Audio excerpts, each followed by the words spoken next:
Hey guys, tonight we tiptoe back centuries to where wisdom and naps coexisted.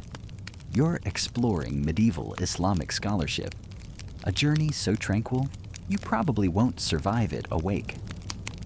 So, before you get comfortable, take a moment to like the video and subscribe, but only if you genuinely enjoy what I do here. Comment your location and time.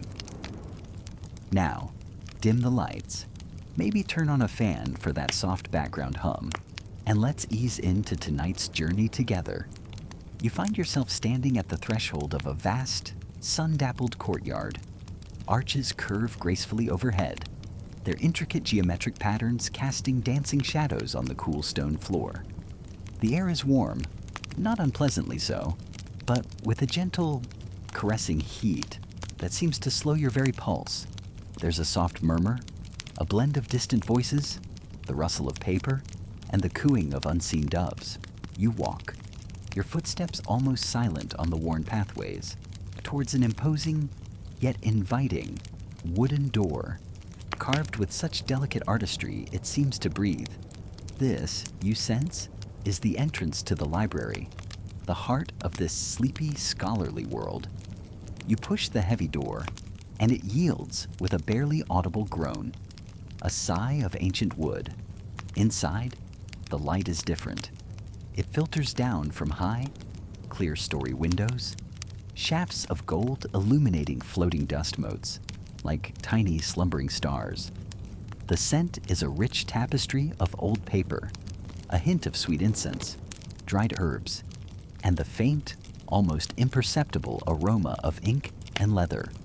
It's a perfume that speaks of centuries of accumulated knowledge, of quiet contemplation.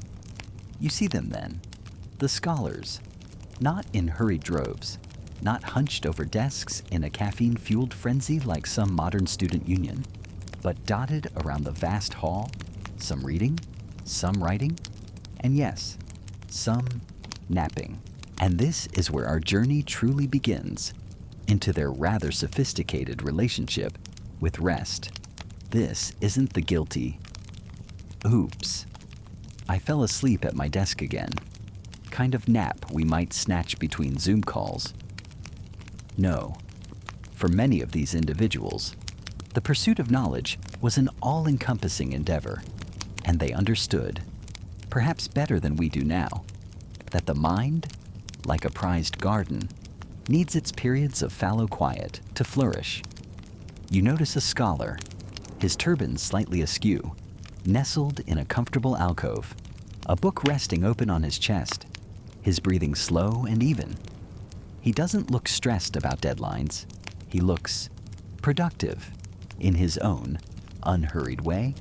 It's a far cry from frantically trying to absorb information while mainlining energy drinks, isn't it? Perhaps they knew that some insights only arrive when the conscious mind steps aside for a little while. You drift deeper into the library. The silence here isn't empty. It's pregnant with thought. You hear the whisper-soft turn of a page, a gentle sigh from a nearby reader, the almost inaudible scratch of a reed pen on parchment. Books, countless scrolls and codices, line the walls from floor to ceiling, their spines a muted rainbow of tans, ochres, and deep reds. Some are bound in simple leather, others in more ornate covers, perhaps with remnants of gold tooling that glint softly in the diffused light. You run your fingers along a cool stone pillar, its surface smoothed by centuries of leaning scholars, perhaps some of them mid-yawn. The very air seems to hum with a low, soporific frequency, a lullaby of learning. You can almost feel the collective intellectual energy, but it's a calm, steady current, not a frantic torrent. This environment, this dedication to knowledge, wasn't accidental. Great centers of learning, like the famed House of Wisdom in Baghdad, became magnets for scholars from diverse backgrounds, fostering an era of remarkable intellectual ferment. During Europe's so-called Dark Ages, these libraries and the scholars within them were busily translating and preserving classical texts from Greek, Syriac, and Persian. forming a crucial bridge of knowledge. They weren't just storing books, they were actively engaging with them, debating, expanding, and creating new works. And all this, apparently, with ample time for a restorative siesta. It makes you wonder if our modern obsession with constant connectivity and grind culture has perhaps overlooked a vital component of true intellectual output. Maybe they were onto something with the whole nap your way to enlightenment approach. Okay, maybe not enlightenment, but at least to a well-reasoned argument. Now, here's a slightly less known tidbit for you. Some of these scholars weren't just taking random naps, but occasionally practiced something akin to istikhara through sleep, seeking guidance or clarity on complex problems or decisions in their dreams after focused prayer or study. Imagine, instead of pulling an all-nighter fueled by desperation and lukewarm coffee, you meticulously prepare your mind, then go to sleep, trusting that the solution might unfurl in the dreamscape. It's a rather charming, if not entirely scientific by modern standards, approach to problem solving. It certainly beats waking up with a stiff neck and the answer still stubbornly elusive, which is my usual method. Of course, the exact nature and prevalence of these napping habits are still a topic of gentle discussion. Historians still argue whether such periods of rest were formally prescribed as part of the scholarly routine. Perhaps with designated nap rooms. Can you imagine? A chamber of sacred snoozing. Or if it was a more organic, individual practice, simply a natural response to long hours of intense mental effort in a warm climate. Either way, the evidence suggests that rest doesn't seem as a weakness, but as an integral part of the intellectual life. You see an elderly scholar, his white beard flowing almost to his waist, stirring gently from a cushion placed strategically in a patch of warm sunlight. He blinks, stretches with a slow, deliberate grace, like a cat waking from a particularly satisfying nap, and then reaches for his inkwell. There's no guilt, no apology in his demeanor, just a quiet readiness to resume his work. It's a stark contrast to our modern tendency to feel like we're slacking if we're not visibly, frantically busy every single second. These scholars, surrounded by the wisdom of ages, seemed to understand that the mind needs its ebb and flow, its periods of activity, and its equally vital periods of quiet assimilation. Perhaps their greatest unsung contribution wasn't just translating Aristotle, but also perfecting the art of the strategic, guilt-free nap. One can only dream. Right? As you absorb this peaceful scene, this haven of unhurried thought, you feel a sense of calm settle over you. The library, with its hushed whispers and sleeping scholars, is a world away from the clamor of modern life. It's a reminder that sometimes the most profound work happens in the quiet spaces, in the moments between focused effort, in the gentle embrace of a well-earned rest. You feel the pull yourself, the desire to find a sunbeam, a comfortable niche, and let the soft murmur of the library lull you into a state of thoughtful repose. The air is thick with the promise of dreams, of knowledge seeping in not by force, but by gentle osmosis. And so, as you settle deeper, feeling that gentle hum we talked about, you begin to drift, not just into your own quiet space, but into a time where rest wasn't a guilty pleasure, but a profound, or almost sacred part of life. You find yourself in a world where the very air seems to hum with a different rhythm, a pace set not by the relentless tick-tock of productivity, but by a deeper, more ancient understanding of what it means to be truly well. Imagine, if you will, stepping into a bustling medieval Islamic city, perhaps Cordoba or Baghdad in its golden prime. The sun climbs high, and a certain stillness begins to settle. This isn't the exhausted silence of a city that's burned out, but the contented quiet of a society that understands the divine wisdom in taking a pause.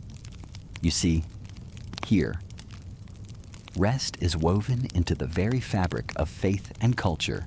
It's not about laziness, far from it. It's about recognizing that your body, your mind, your spirit, they are precious trusts, an amana, as it's known, given to you by the divine. And like any precious gift, it requires care, respect, and yes, adequate downtime. You wouldn't run a prize stallion into the ground, would you? Well, your own well-being was seen with that same level of importance. This idea of the body as a trust is so foundational. It underpins so much of the approach to health and daily life you'd encounter. The Quran itself speaks eloquently of mizan, naut, or balance in all things. Not too much, not too little. This principle of equilibrium isn't just some abstract philosophical concept. It's a practical guide for living. It extends to work, to worship, to learning, and, crucially, to rest. You'd find that religious scholars and everyday folk alike understood that to be a productive member of society, to be a devout worshiper, to be a good student or artisan, you needed to be refreshed and restored, burning the candle at both ends. That would have seemed, well, rather unbalanced, and frankly, a bit disrespectful to the gift of vitality. This perspective is a far cry from our modern glorification of the 24/7 hustle, where admitting you need a break can sometimes feel like admitting defeat. Here, it's a sign of wisdom. And then there's the powerful example of the Prophet Muhammad, peace and blessings be upon him. His life, his sunnah, provided a blueprint for Muslims, and it's well documented that he observed a midday nap, the qaylulah, mindfulness. This wasn't just a personal preference, it became an emulated practice, a sunnah, imbuing the act of napping with a spiritual significance. So, that gentle lull you might feel after lunch in this world, leaning into it isn't an indulgence. It's following a sacred tradition. It's a way to recharge for the afternoon's activities, for continued work, or for evening prayers and contemplation. You can almost feel the collective sigh of a city as it honors this tradition. A quiet hum replacing the morning's vibrant energy. Doors might be shut, shutters drawn against the brightest sun. A shared understanding that this interval is precious. This religious endorsement naturally flowed into the cultural mainstream. It wasn't just tolerated, it was expected. Work patterns often accommodated this midday pause. Imagine a marketplace, vibrant and noisy in the morning, gradually quieting down, merchants retreating to the cooler. Shaded backrooms of their shops are heading home. Children, perhaps after their morning lessons at the local kutaber or mosque school, would also be encouraged to rest. This wasn't seen as lost time, but as an investment in the remainder of the day. And it's a mainstream historical fact that medieval Islamic civilization saw the flourishing of bimaristans, or hospitals, which were remarkably advanced for their time. These institutions weren't just for treating acute illnesses. They emphasized holistic well-being, and a crucial part of patient care, and indeed preventative health, was ensuring adequate rest and a peaceful environment. They understood that healing required more than just medicine. It required a body and mind at ease. This deep-seated value for balance fostered a society that, in many ways, seems more attuned to natural human rhythms than our own. Think about it. Our bodies naturally experience a dip in alertness in the early afternoon, that post-lunch slump we all know. Instead of fighting it with another cup of coffee and a grim sense of duty, medieval Islamic society often leaned into it. They recognized it, planned for it, and even sanctified it. It's almost as if they had a cheat code for sustainable living that we've somehow misplaced. Perhaps in our relentless pursuit of, well, what exactly? More emails, I suppose. If you told your modern boss you were taking a divinely sanctioned nap, you might get a mixed reaction. It's for my spiritual equilibrium. Brenda. Good luck with that. The practice of the qaylulah itself was more than just crashing on a couch. There was an art to it, an understanding of its purpose.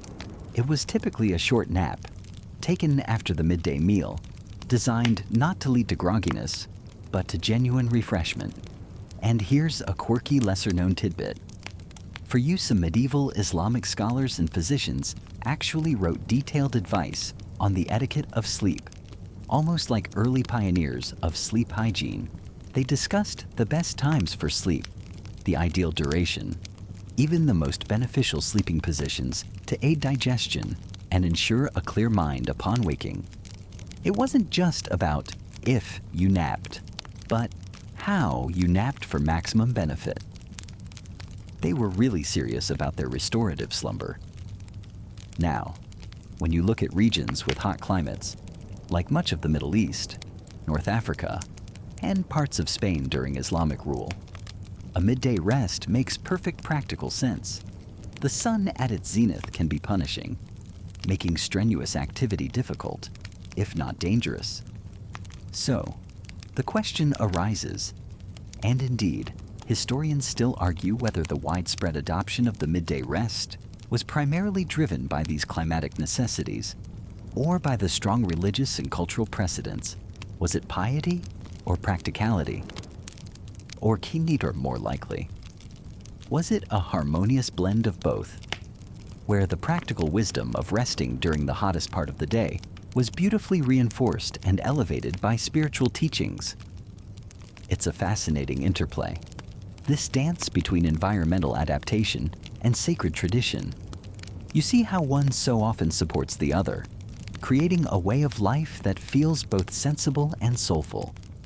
This foundational acceptance of rest, this holy call to rest, meant that well-being wasn't an afterthought, something to be squeezed in if there was time. It was integral. It shaped architecture, homes with courtyards and shaded rooms designed for coolness and quiet. It shaped social customs, with an understanding that productivity and piety were best served by a populace that was not perpetually teetering on the edge of exhaustion. It's a rather refreshing thought, isn't it? That a society could value human flourishing enough to build in these moments of collective pause, these shared breaths. Imagine not feeling guilty for needing to recharge, but instead feeling aligned with a deeper, more sustainable rhythm of life. They didn't have smartwatches back then, telling them their body battery was low, but they sure seemed to understand the concept intuitively. Maybe they were onto something, not needing an app to tell them they were about as functional as a chocolate teapot after too many hours of toil. And so, this understanding of rest as a vital, even sacred component of a balanced life provides the very bedrock for the acceptance and practice of napping. It's not just about escaping the heat or catching a few extra winks. It's about honoring a divine pattern, nurturing the self, and preparing for what lies ahead. Whether that's work, worship, or simply being present in the world. As you continue to relax, let that idea settle in a world where rest isn't a weakness, but a strength, actively cultivated and universally understood. And as you drift deeper, you begin to sense how those earlier minds, the ones we just peeked in on, tried to make sense of this nightly surrender. It wasn't just about escaping the dark or dreaming of, slightly less muddy roads. There was a burgeoning understanding, a kind of proto-science, if you will, dedicated to the mysteries of slumber. You find yourself in a world where the body isn't a complex dance of cells and synapses, but a delicate balance of, fluids. Charming, isn't it? Welcome to the era of humoral theory, the bedrock of Western medicine for, just about 1,000 years. Give or take a century. Remember Galen, that big name from ancient Rome. His ideas, carried through the ages, suggested your entire physical and mental well-being hinged on 4 key substances, or humors, circulating within your blood: phlegm, yellow bile, and black bile. Each was linked to an element: air, water, fire, earth, and a season, and even a particular temperament, an imbalance. That's where your troubles began, from a sniffle to a full-blown existential crisis. And sleep, my sleepy friend, was a prime-time player in keeping these humors from throwing a disastrous internal party. Imagine a medieval physician, perhaps with impressively pointed shoes, peering at you. You're feeling a bit sluggish, maybe a touch melancholic. They'd nod sagely. Your black bile is likely a bit too enthusiastic, or perhaps your phlegm is running a tad too cool.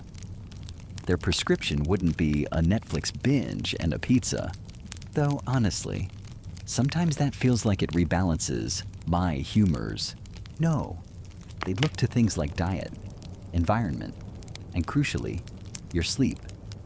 You see, sleep was considered a vital period of internal housekeeping. During the day, with all your bustling activity, perhaps tilling a field, or if you're fancier, composing a sonnet about the king's new ermine cape, your humors would get all stirred up.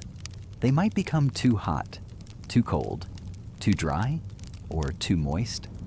Sleep was the body's natural mechanism to restore equilibrium. It was thought that during sleep, the body engaged in a process called concoction, a sort of gentle internal simmering, where raw or disturbed humors were refined and redistributed. Think of it like your body running a very slow, very serious dishwasher cycle overnight, ensuring everything was sparkling and in its right place by morning. For physical health, this was paramount. Proper digestion, for instance, was believed to heavily rely on a good night's sleep. The heat generated during sleep helped cook the food in your stomach, transforming it into usable nourishment and, you guessed it, well-balanced humors. If you didn't sleep well, your food would remain undigested, leading to a buildup of corrupt humors, which could then cause all sorts of unpleasantness. We're talking indigestion, fevers, skin complaints, the medieval full house of ailments. Energy restoration, too, was a key function. The vital spirits, a sort of subtle life force thought to originate in the heart and travel through the arteries, were replenished during sleep. Without this nightly recharge, you'd be running on empty, your inner flame dwindling. It's not a million miles away from how we talk about recharging our batteries. Is it just with less lithium and more phlegm? And it wasn't just your body. Your mind was equally at stake. An excess of black bile, for example, was famously linked to melancholy. Too much yellow bile, associated with fire, might make you choleric, quick to anger, basically the medieval equivalent of being chronically hangry. Sleep was seen as a way to cool an overheated choleric mind or gently warm a cold, phlegmatic one. A well-rested mind, with its humors in harmonious balance, was a clear, rational mind. Dreams, too, were sometimes scrutinized for clues about humoral imbalances, though that's a whole other sleepy rabbit hole. Historians still argue whether these intricate humoral charts and diagnostic approaches were practical daily guides for every village healer, or more idealized theoretical frameworks debated in the nascent universities. It's easy to look back with our 21st century goggles and chuckle at the idea of your personality being dictated by the consistency of your internal fluids. Feeling a bit grumpy today? Dave must be your yellow bile acting up again. Have you tried sleeping on your left side to cool it down? Yet, despite the, shall we say, unique physiological explanations, There's a profound wisdom embedded in these old beliefs. They recognized, quite acutely, that sleep wasn't just a passive state of nothingness. It was an active, essential process for both physical resilience and mental clarity. They knew that neglecting sleep had consequences.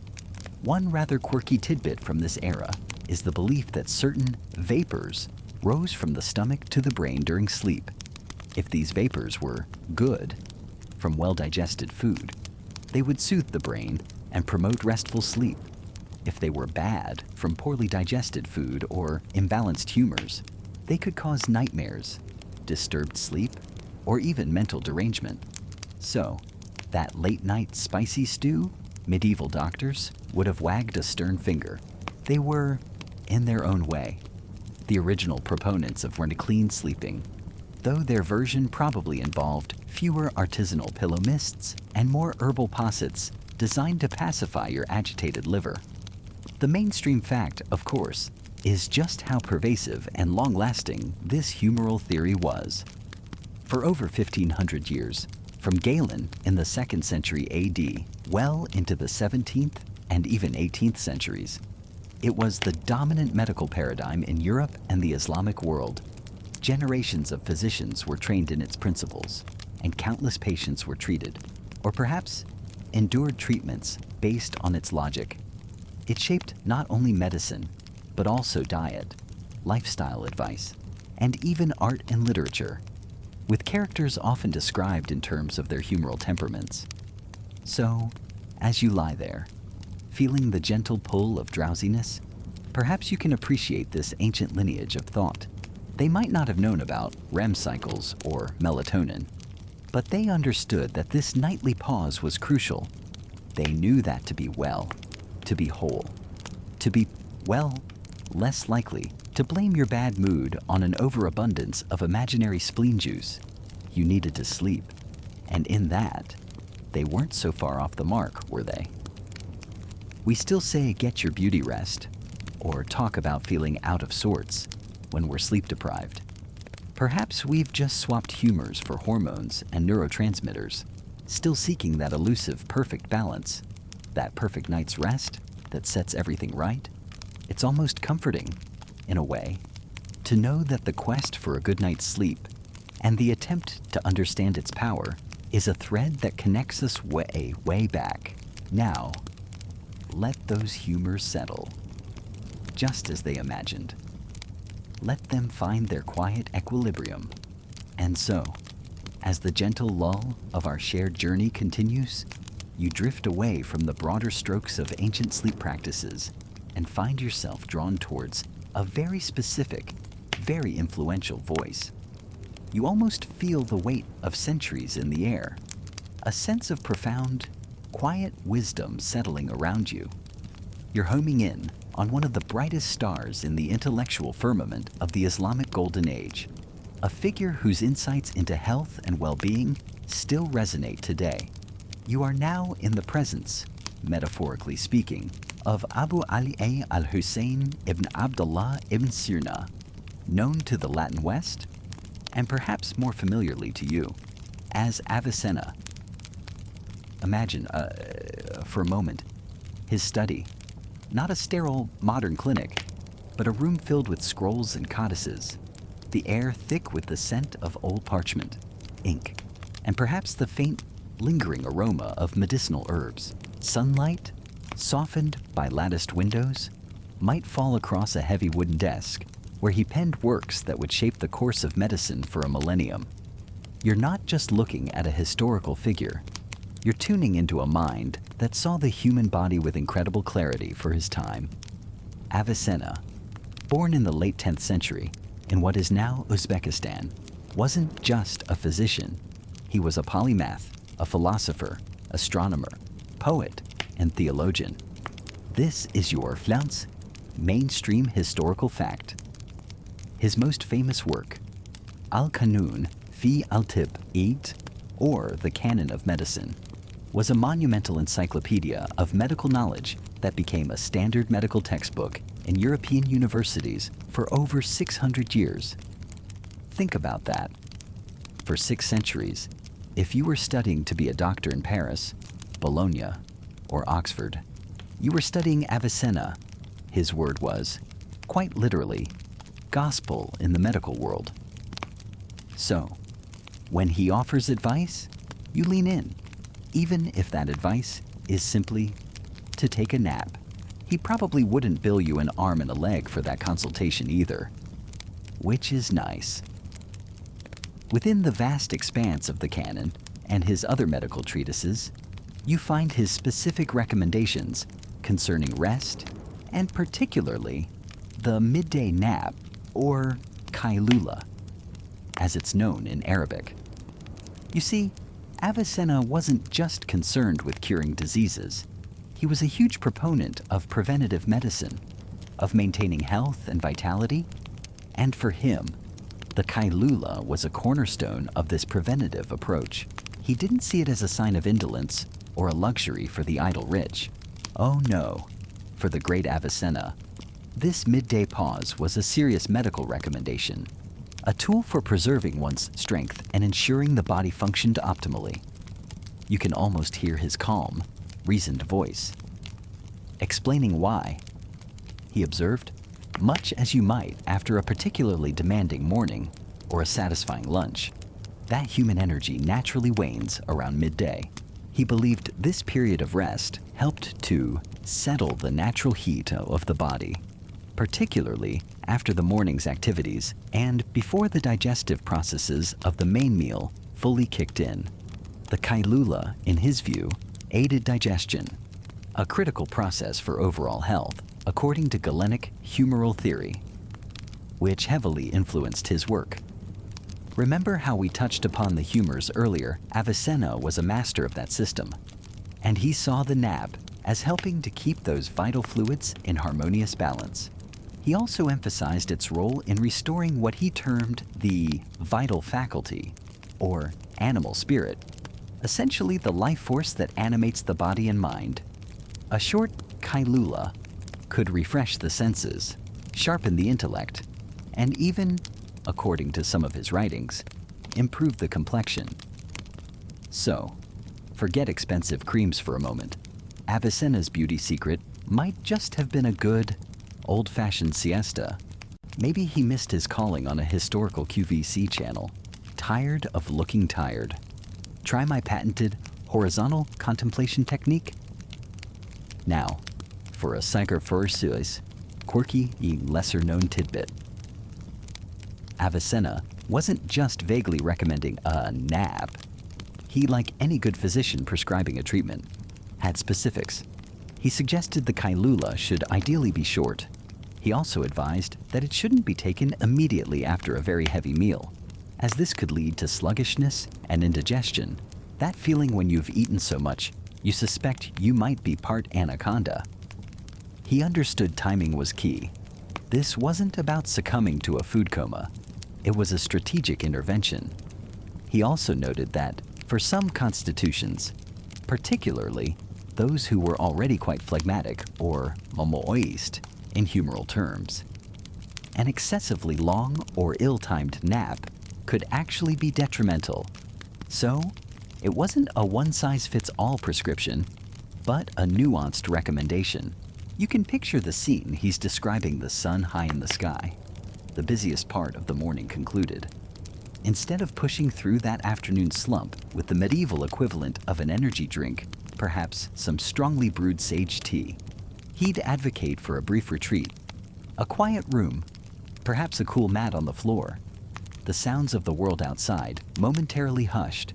It's a far cry from our modern hustle, isn't it? We often try to power through, fueled by caffeine and sheer willpower, while this towering figure of medical history was essentially saying, it's okay. In fact, it's beneficial. Go lie down for a bit. This, of course, leads to some interesting discussions among scholars.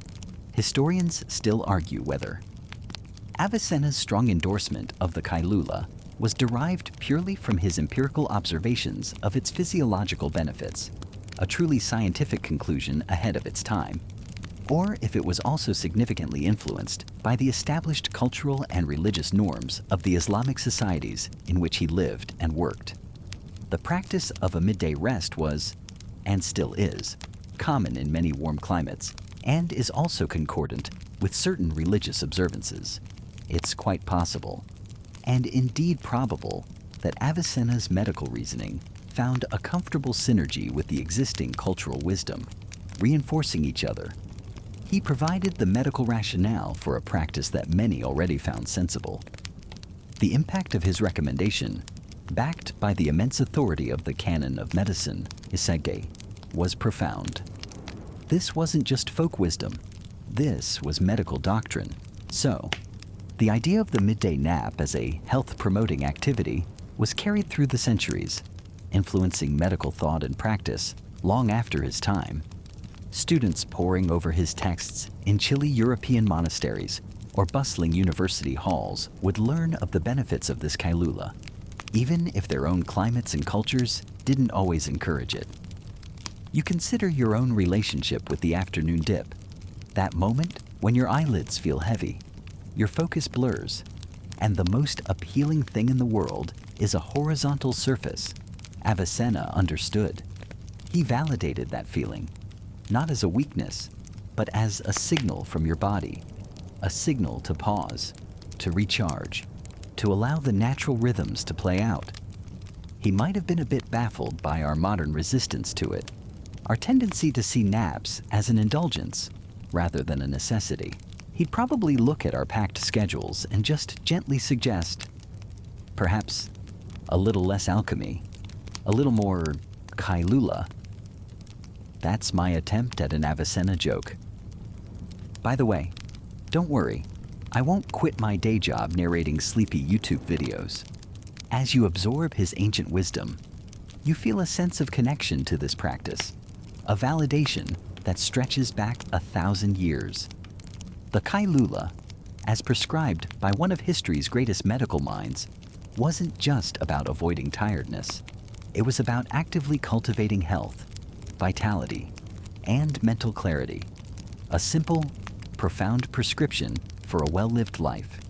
And as the imagined scent of old manuscripts and Persian gardens begins to fade, you carry with you this nugget of ancient wellness, a reminder that sometimes the most advanced solutions are the ones that honor our most basic, natural needs. Right. So after all that intense focus, those marathon sessions of memorization and debate we were just exploring, you can imagine the sheer exhaustion.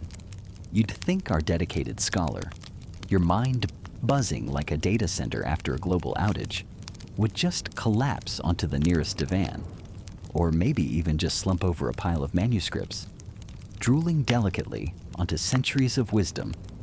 But, oh no, my friend, even something as simple as taking a nap, especially that revered midday siesta, came with its own set of rules, a whole etiquette, if you will.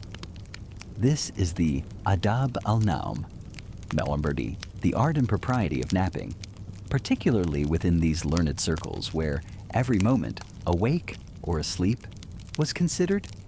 First, let's talk about when you'd appropriately indulge in a little shut-eye. The star of the napping show, without a doubt, was the qaylulah.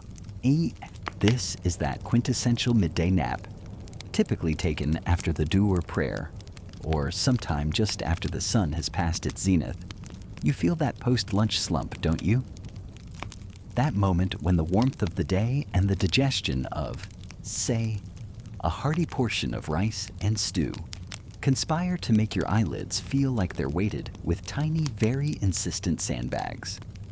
Well, they understood that feeling intimately. The qaylulah wasn't about laziness. It was a strategic retreat, a divinely sanctioned power-up. The idea, deeply rooted in prophetic tradition, and that's a mainstream historical fact for you, was to recharge your batteries, to gather strength for the afternoon's continued studies, for prayers, for more intellectual wrestling. It was preventative maintenance for the mind and soul. However, timing was everything. You wouldn't just nap whenever the mood struck. Napping right after the Asr prayer, in the late afternoon, was generally frowned upon, believed to lead to sluggishness or even illness. Imagine trying to rouse yourself from a deep slumber as the light begins to fade. It's that groggy, disoriented feeling, like you've woken up in a different dimension where all your socks are missing. Similarly, napping excessively in the early morning, if it meant shirking your duties or missing the most productive hours for study, was a no-go. And napping between Maghrib and Isha, in that brief twilight window, also generally avoided. The qaylulah was specific, a targeted intervention. It was the difference between a finely tuned espresso shot for the brain and just, well, passing out from overdoing it on the intellectual caffeine. Now, where would you, our aspiring scholar, catch these precious 40 winks? You couldn't just unfurl your prayer mat in the middle of the bustling marketplace and hope for the best. Though I'm sure the thought crossed a few tired minds, dignity and consideration were key. Your own private room or cell within the madrasa. Remember those cozy little alcoves we peeked into earlier? That was ideal. A quiet corner of the mosque, provided it wasn't prayer time and you weren't sprawled out like you owned the place, could also be acceptable. The aim was to be unobtrusive, to find a space that allowed for rest without disrupting others, or, heaven forbid, creating a public spectacle. You wouldn't want to become the subject of local gossip. Did you see Jamal, the promising young jurist, snoring with his mouth agape by the fountain again? Not exactly the scholarly image one aimed for. Privacy, or at least a respectable degree of seclusion, was paramount. And here's a slightly lesser-known tidbit for you. Some scholars were quite particular about their napping environments, almost ritualistically so. It wasn't just about finding a quiet spot.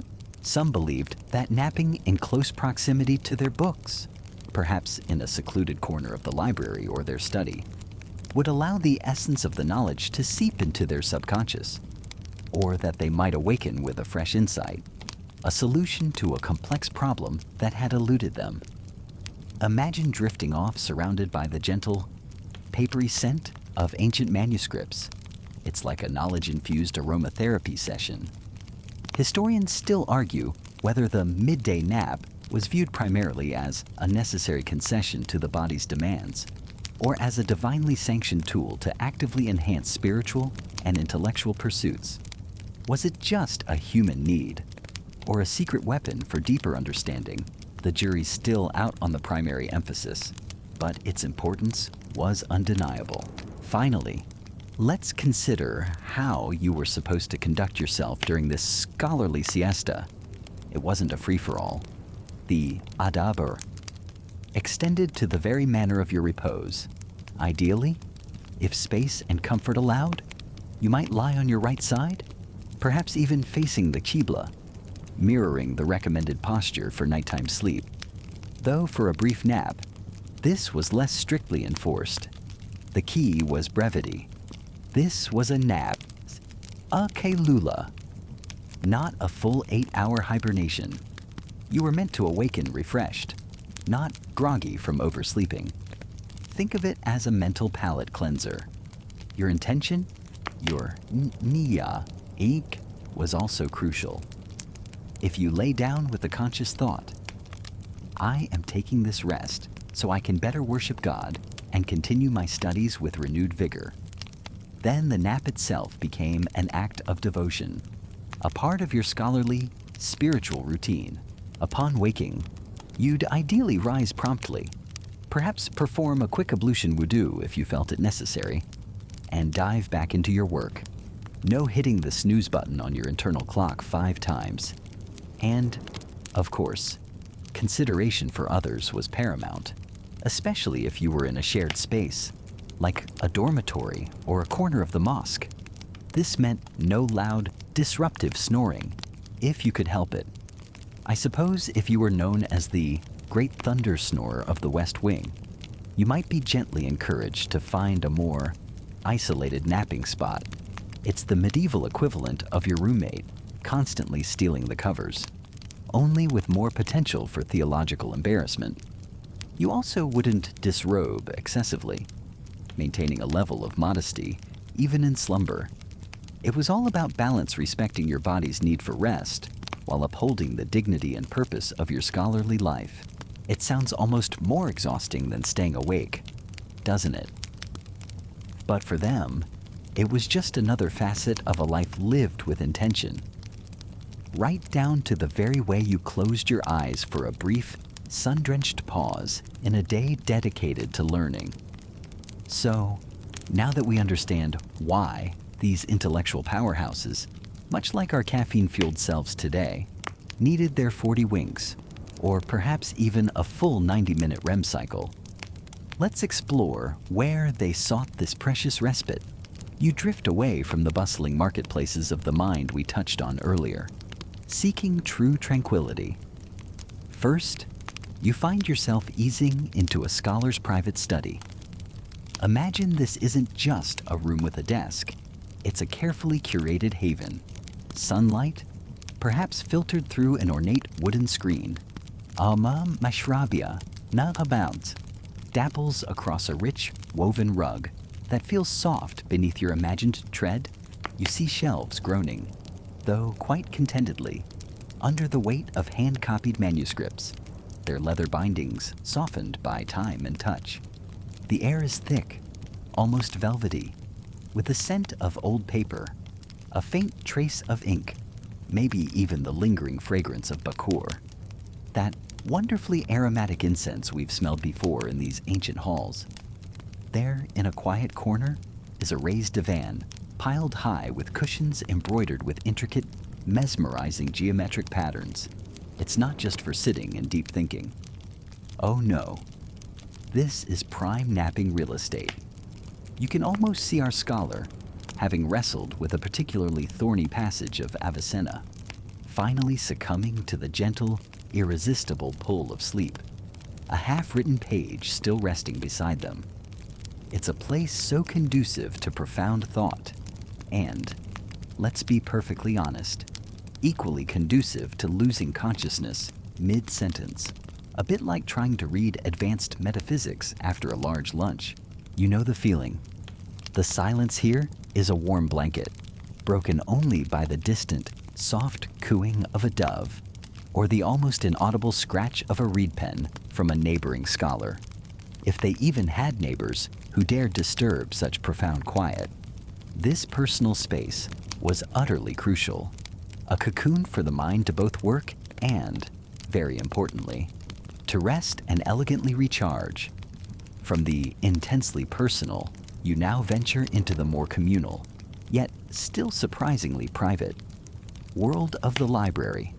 Not the vast echoing halls you might picture from some grand film, but the quiet, almost conspiratorial nooks and crannies where true study, and yes, napping, happened.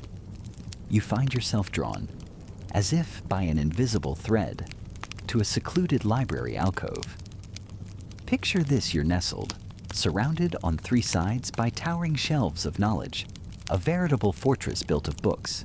It's like being gently hugged by centuries of wisdom, which, frankly, sounds rather comforting, doesn't it? The light here is softer, more diffuse, perhaps filtering from a high, narrow window, or from the gentle, flickering glow of an oil lamp casting long, dancing shadows that make the script on the pages seem alive. You run your fingers lightly over the spines of books, feeling the varied textures of aged leather and papyrus.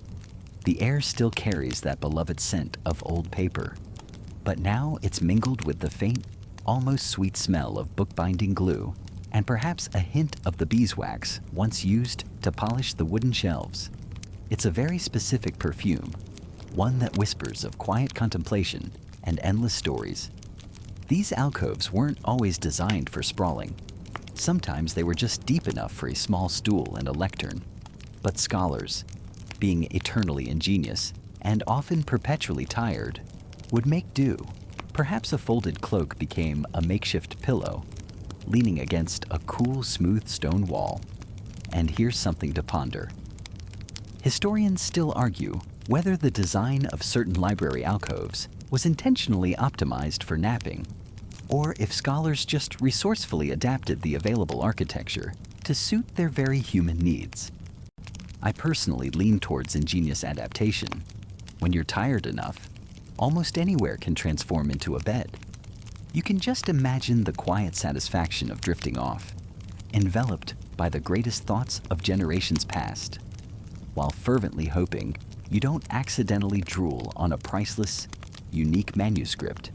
The fines for that were probably less about money and more about extreme public embarrassment, or perhaps a very pointed, and not entirely complimentary, poem written about your poor napping etiquette.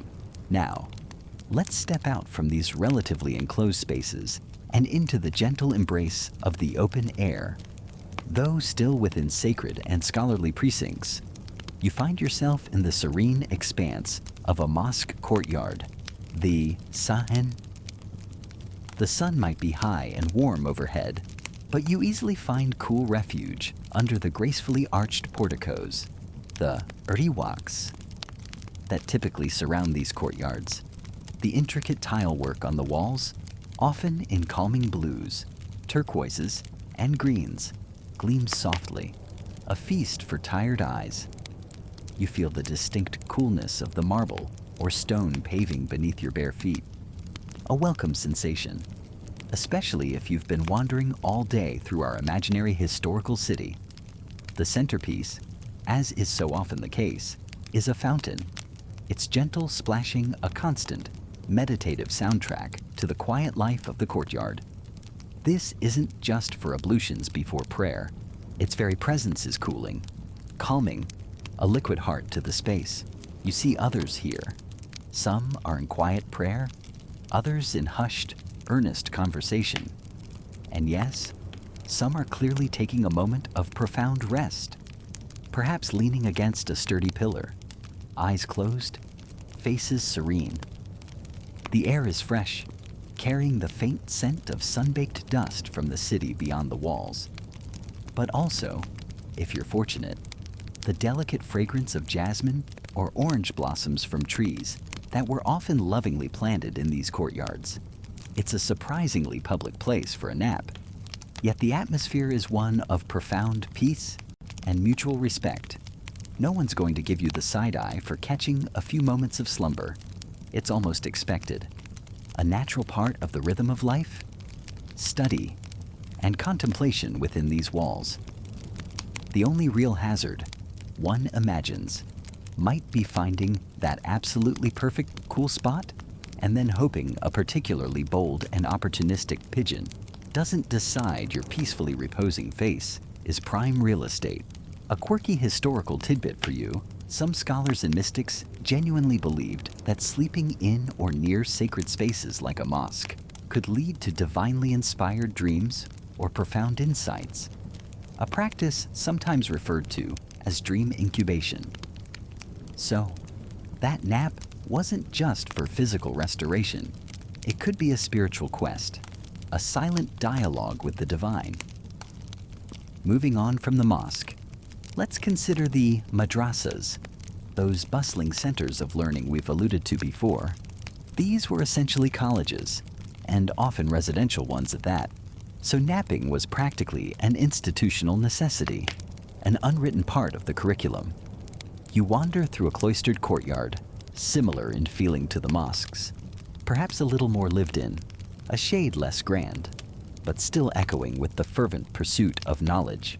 You can hear the low, melodious murmur of students reciting lessons from memory, the occasional distinct voice of a teacher patiently explaining a complex point of law, grammar, or theology. The sleeping arrangements here were, as you might expect, varied. Some fortunate students might have had small private cells, just big enough for a simple sleeping mat, a few precious books, and, crucially, a body seeking oblivion after long hours of memorization and intense debate. Others would have shared larger rooms, a communal slumber space, You can imagine the scene: a room with several simple sleeping mats or thin, firm mattresses laid out neatly on the floor. It's certainly not luxury by modern standards, but it's a dedicated space for essential rest. The air might smell of old textiles, the ever-present dust of ages, and maybe even a faint, comforting hint of whatever simple, nourishing meal was last cooked nearby. It's the smell of communal living, of shared scholarly endeavor, and, undeniably, of shared exhaustion. Remember your own student days, if you had them, that desperate, overwhelming need for a nap between classes, or after pulling an all-nighter fueled by sheer will, and perhaps some sugary tea. These scholars were no different, just with fewer readily available energy drinks and more, shall we say, wonderfully analog study methods. The naps here were probably less about serene contemplation and more about sheer, unadulterated survival, a necessary punctuation mark in a long, demanding day of intellectual rigor. It's like the dorm room nap of the medieval Islamic world, but with significantly more profound philosophical discussions happening just outside your door, and probably fewer passive-aggressive notes about who finished the last of the dates. Finally, for the ultimate in siesta sophistication, the peak of napping nirvana, you escape to a tranquil garden. These weren't just any haphazard patches of green. In Islamic tradition, gardens were profoundly symbolic, often meticulously designed as earthly representations of paradise. Jannah. This is a well-established mainstream historical fact, as these meticulously planned, soul-soothing spaces were, and indeed still are, central to the culture and aesthetics of many Islamic societies. You push open a heavy, intricately carved wooden gate, and the city's distant hum immediately recedes, replaced by an altogether more soothing, more harmonious symphony. Imagine a walled garden, a bustan, or a paradisa, the ancient Persian root of our very own word, paradise, das. Channels of cool, clear water, fed perhaps by ingenious underground canals, for gurgle softly as they meander, irrigating rows of flourishing fruit trees, figs, pomegranates, apricots, citrus, their branches often heavy with fragrant produce. The air is thick, almost intoxicating, with the blended scent of roses, jasmine, and aromatic herbs like mint, basil, and lavender, all carefully cultivated for their beauty and fragrance. Dappled sunlight filters lazily through the leaves, creating a shifting, shimmering mosaic on the cool pathways and soft, grassy areas. You spot a smooth stone bench tucked away in a shady alcove, perhaps overgrown with climbing roses, or maybe a small, elegant pavilion offering a raised platform strewn with comfortable cushions, absolutely perfect for reclining and letting the world drift away. Birdsong is everywhere, a constant, cheerful chorus, and the gentle, industrious buzz of bees is a lulling drone. Here, a scholar could truly unwind, letting the sublime beauty of nature soothe a mind perhaps overstimulated by complex texts and intense debates. It's the kind of place where you don't just nap, you you allow the gentle sounds, the soft breezes, and the sweet scents to carry you away into a state of blissful repose. It's the ultimate organic, eco-friendly, artisanally crafted nap experience. No app required, no sleep tracker needed, just a deep appreciation for peace and a comfortable spot under a fragrant, benevolent tree. The perfect, serene end to our little tour of these historical scholarly dreamlands, before we gently rouse ourselves and prepare to explore whatever comes next in our sleepy whispered journey. Right then, after all that intense focus, deciphering texts that could make your modern eyeballs spin, you can feel that familiar, heavy droop in your eyelids, the kind of tired that settles deep in your bones, a weariness earned from hours spent hunched over parchment. Remember, The chill from those stone walls we talked about earlier probably isn't helping either. So, what's a sleepy medieval scholar to do when the urge to just drift becomes overwhelming? You don't just faceplant onto the nearest illuminated manuscript, ideally. No. Even in an age we often imagine as stark and unforgiving, there were small, precious oases of comfort to be found, especially if you knew where to look, or, more accurately, what to make or acquire for your little den of intellectual pursuit and occasional, much-needed unconsciousness. Let's talk about cushions. Oh, the humble cushion. A scholar's true companion. Perhaps even more so than that perpetually borrowed copy of Boethius. You wouldn't find memory foam, of course, nor those microbead pillows that eventually explode into 1,000 tiny snowballs. Instead, you're looking at something a bit more organic. Imagine a sack, likely made of sturdy, perhaps slightly scratchy linen, or if you're a bit more established, a softer, dyed wool.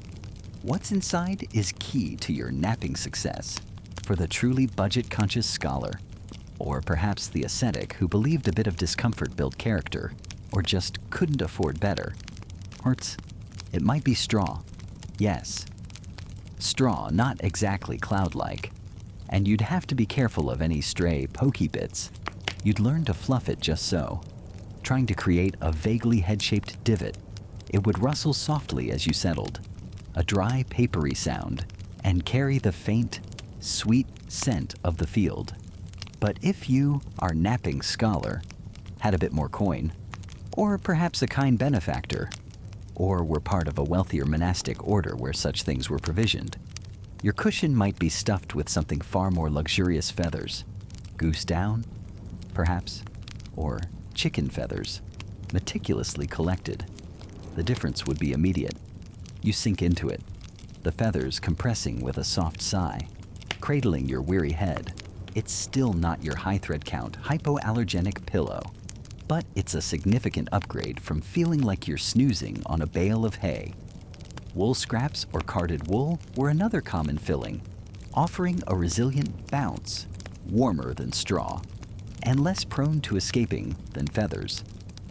You might have a long, sausage-shaped bolster, perfect for propping yourself up against a cold wall if you're just resting your eyes, or for tucking behind your back on a hard wooden bench. Then, a smaller, softer cushion specifically for your head. You'd arrange these just so, a little ritual before succumbing to the pull of sleep. Maybe you'd even turn the cushion over to the cool side, a timeless human instinct. And what are you lying on? Not necessarily the bare, cold stone or wooden floorboards we sometimes picture. This is where carpets, or at least floor coverings, come into play. Now, when we say carpets in a medieval context, especially for a scholar who isn't, say, a king or a high-ranking bishop, we're not always talking about those lavish, jewel-toned oriental rugs you see in Renaissance paintings. Though, it's a mainstream historical fact that oriental carpets were indeed highly prized luxury items in medieval Europe, often appearing in depictions of wealthy or sacred spaces, signifying status and a connection to the exotic East. Our scholar might dream of such a carpet, but daily reality was probably simpler. You might find rush matting on the floor, tightly woven reeds or rushes, providing a layer of insulation against the damp chill seeping up from the earth or stone. It would feel slightly rough underfoot, or under cheek if you're napping on the floor, and carry a clean, slightly earthy scent, especially when new. Over time, it would flatten and fray, and occasionally need replacing, which was probably a whole afternoon's grimy work. Historians still argue whether the primary function of these early floor coverings in less affluent scholarly settings was for warmth, or simply to keep the dust down. Because, let's be honest, parchment and dust are not a good mix. Perhaps it was a bit of both, a pragmatic solution to multiple discomforts, in slightly more comfortable quarters. or for a scholar with access to such things. You might find animal hides, a sheepskin, perhaps, with the wool still on, creating a wonderfully soft and warm surface. You'd feel the lanolin, faintly, and the dense springiness of the fleece, or perhaps a treated deer hide, smoother, laid leather side up to avoid too much fluff sticking to your robes. These weren't just for Vikings and barbarians. A well-cured hide was a practical and warm addition to any room. It's the medieval equivalent of that cozy sheepskin rug you throw over your desk chair for a bit of hygge. Now, you wouldn't typically strip down to your medieval birthday suit for a quick nap, especially not in a shared scriptorium or a chilly monastic cell. But you would definitely make some adjustments to your clothing for optimal napping comfort. Remember those long, flowing robes or tunics? You'd loosen any belts or girdles substantially. That tight belt that's been digging into your midriff all morning while you were leaning over your lectern. Oh, the sweet relief of unbuckling it. If you're wearing an outer academic gown or a heavy woolen mantle for warmth, that's coming off. You'd drape it over yourself like a makeshift blanket, or fold it to use as an extra pillow. What you're left in is likely a simpler, looser under tunic, probably made of linen if it's warmer weather, or thin wool if it's cold. Linen, a blessedly breathable fabric, would feel cool against your skin, a welcome sensation. It's the medieval equivalent of kicking off your shoes and loosening your tie. Or for the truly committed nappers among us, changing into those beloved, worn-out sweatpants.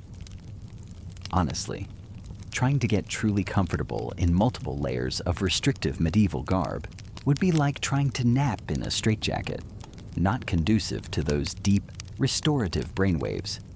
One can only imagine the sigh of relief as fabrics are loosened and the body is allowed to simply be.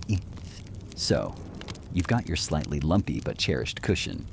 You're on a patch of rush matting or a surprisingly soft sheepskin, and you've loosened your scholarly attire.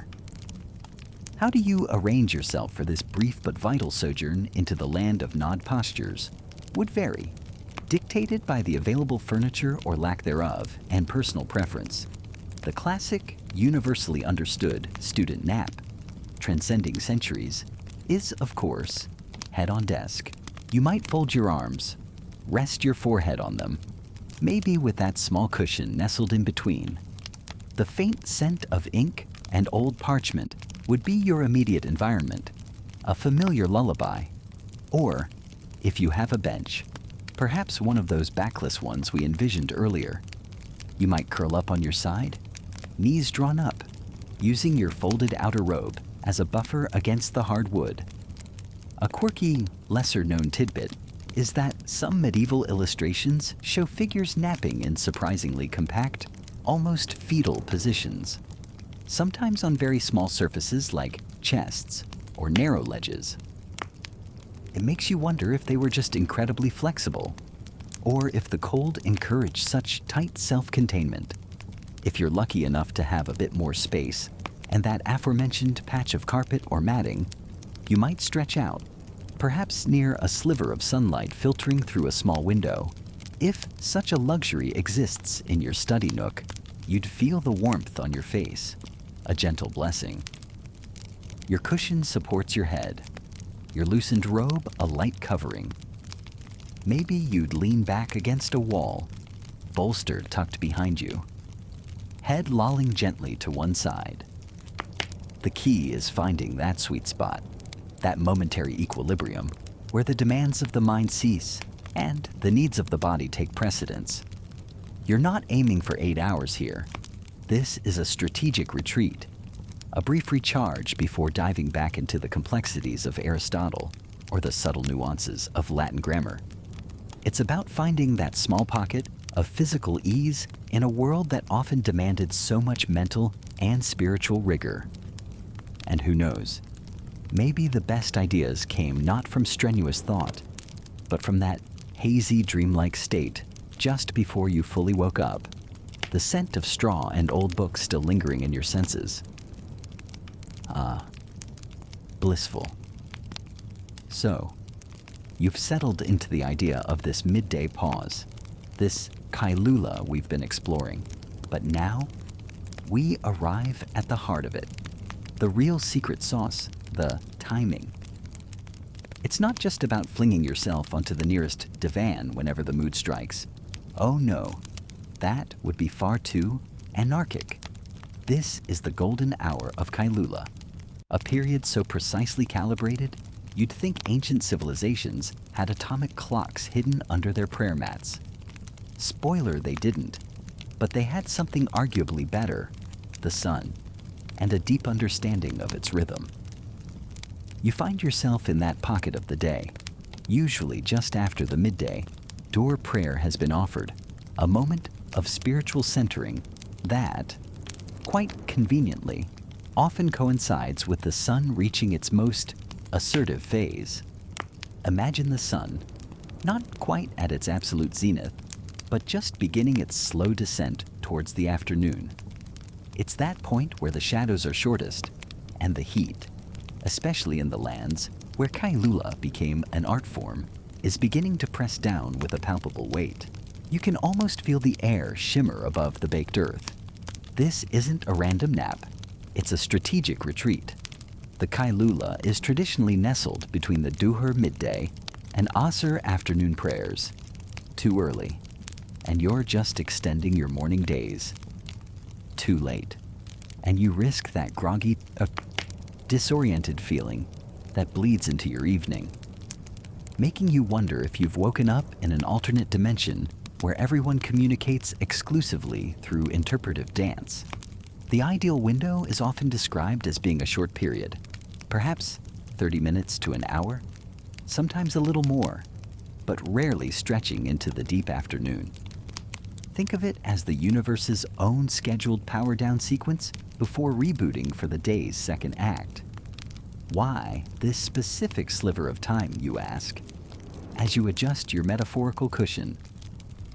Well, let's start with the blatantly obvious, the heat. In many cultures, particularly in the Middle East, North Africa, and parts of Asia, midday is when the sun wages its most ferocious campaign. To be out and about, toiling under its glare, isn't just uncomfortable, it's inefficient and, frankly, a bit daft. The traditional placement of qaylulah is a masterstroke of environmental adaptation. You work in the cooler morning. You rest when the world outside feels like the inside of a very enthusiastic oven. And then you resume activities as things begin to cool. It's common sense, elevated to a cultural institution. The Romans, those pioneers of, well, many things, certainly understood this, with their practice of the sexta, the 6th hour after dawn, which gave us the word siesta. It's a beautifully simple equation.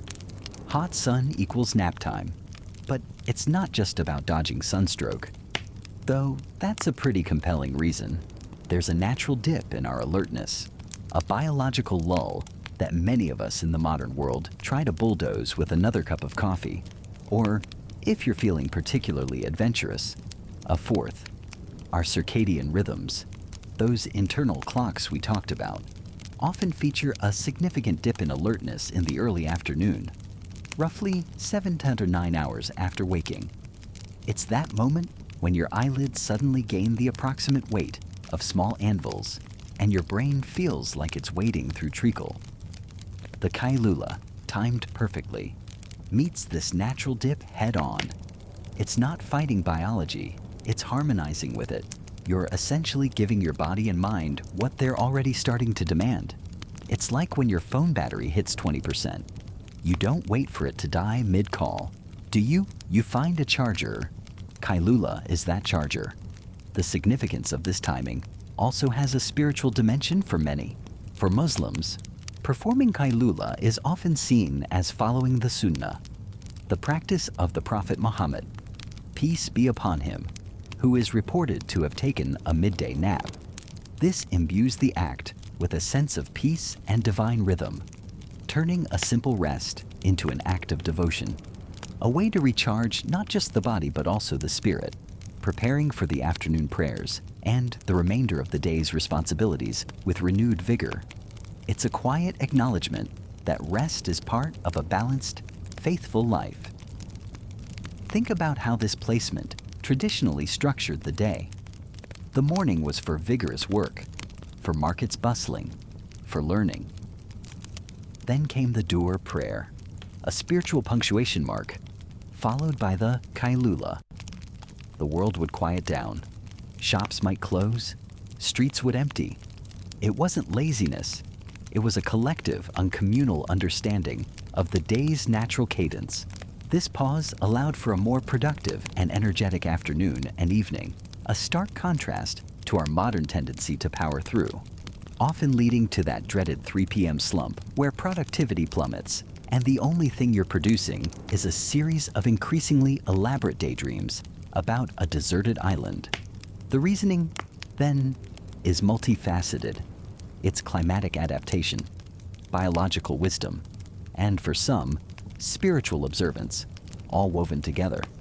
Historians still argue whether the primary driver for the widespread adoption of the midday nap in so many cultures was purely the oppressive heat, or if religious and social customs played an equally foundational role from the outset.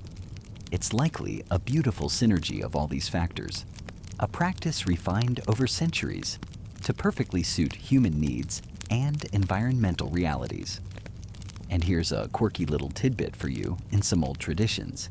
It was believed that the devil shayateen did not take a qaylulah. So, by taking one, you were subtly distinguishing yourself, finding rest when even the forces of mischief were supposedly still active.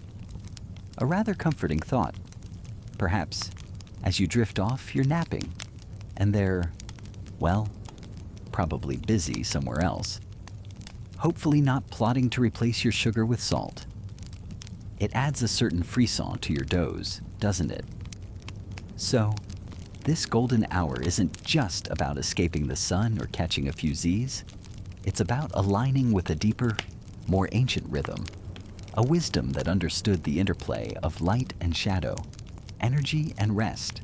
You're tapping into a current that has flowed through human existence for millennia.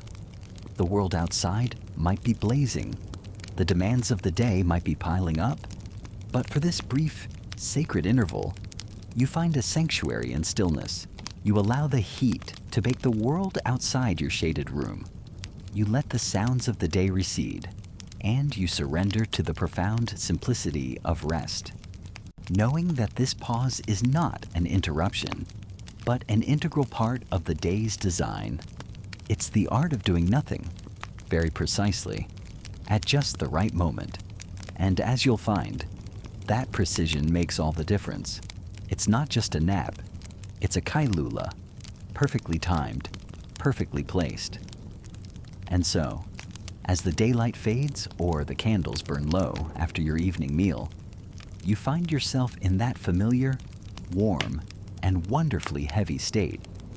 That comforting fullness settles in, and your eyelids, well, they suddenly feel like they're auditioning for the role of lead weights in a very slow, very sleepy play. It's a universal feeling, isn't it? That post-meal desire to just melt. But what you might not realize is that wrestling with this delicious drowsiness, or even strategically succumbing to it, has a surprisingly long and considered history. Tonight, let's drift into the medieval world's take on what to do after you've pushed your trencher away. You see, digestion back then wasn't just a biological process. It was a delicate alchemical transformation happening right inside you. And it needed the right conditions. Their understanding, heavily influenced by thinkers like Galen, whose ideas on medicine and the body pretty much dominated Western thought for over 1,000 years. That's our mainstream fact for this little sleepy interlude, was that your stomach was, essentially, a cooking pot. Yes, you heard that right. It was a warm, moist chamber where the food you just eaten was slowly concocted or cooked by your innate bodily heat. Think of it as a very slow, very internal, medieval easy-bake oven, just with more gruel and less tiny light bulb. This cooking process was crucial. If your food wasn't properly digested, it could lead to all sorts of unpleasantness, like the dreaded imbalance of those humors we've touched upon before. Remember how keeping your phlegm, blood, yellow bile, and black bile in harmony was key to health? Well, poorly digested food was believed to generate corrupt humors, leading to illness, melancholy, or just feeling generally off. So, creating the perfect environment for this internal simmering was paramount. And what's one of the best ways to let something cook undisturbed? You let it rest, and often, by extension, you rested too. This is where the post-meal nap enters the medieval wellness scene. It wasn't just about feeling tired, it was often actively prescribed. Some physicians and health guides, like the incredibly popular Regimen Sanitatis Salernitanum, would advise a short rest or a gentle walk after eating. But a nap was definitely on the menu for some. The idea was that physical activity, too, soon after a meal would draw heat away from your stomach, diverting it to your limbs, and thus hindering that all-important digestive cooking. Your internal chef needed all the heat it could get, and a nap, especially in a warm spot, was thought to help concentrate that heat right where it was needed. Now, there were a couple of schools of thought on the timing. Some believed a nap immediately after eating was the way to go. You'd finish your pottage, perhaps have a sip of wine, and then promptly recline. This was particularly advocated if the meal was heavy, or if you were feeling a bit weak or delicate. The body, already working hard, shouldn't be further taxed. Let it dedicate all its resources to the stomach's culinary efforts. Imagine trying to explain to your medieval guildmaster that you need to clock out for a bit because your internal concoction requires optimal thermal retention. Probably wouldn't fly unless he was also a fan of Galen. Others, however, suggested waiting a bit. They proposed a short period of very gentle activity. Perhaps a slow stroll around the garden if you were fancy enough to have one, or simply sitting upright for a while. The logic here was that this allowed the food to settle properly in the stomach, and for the initial stages of cooking to begin before you lay down.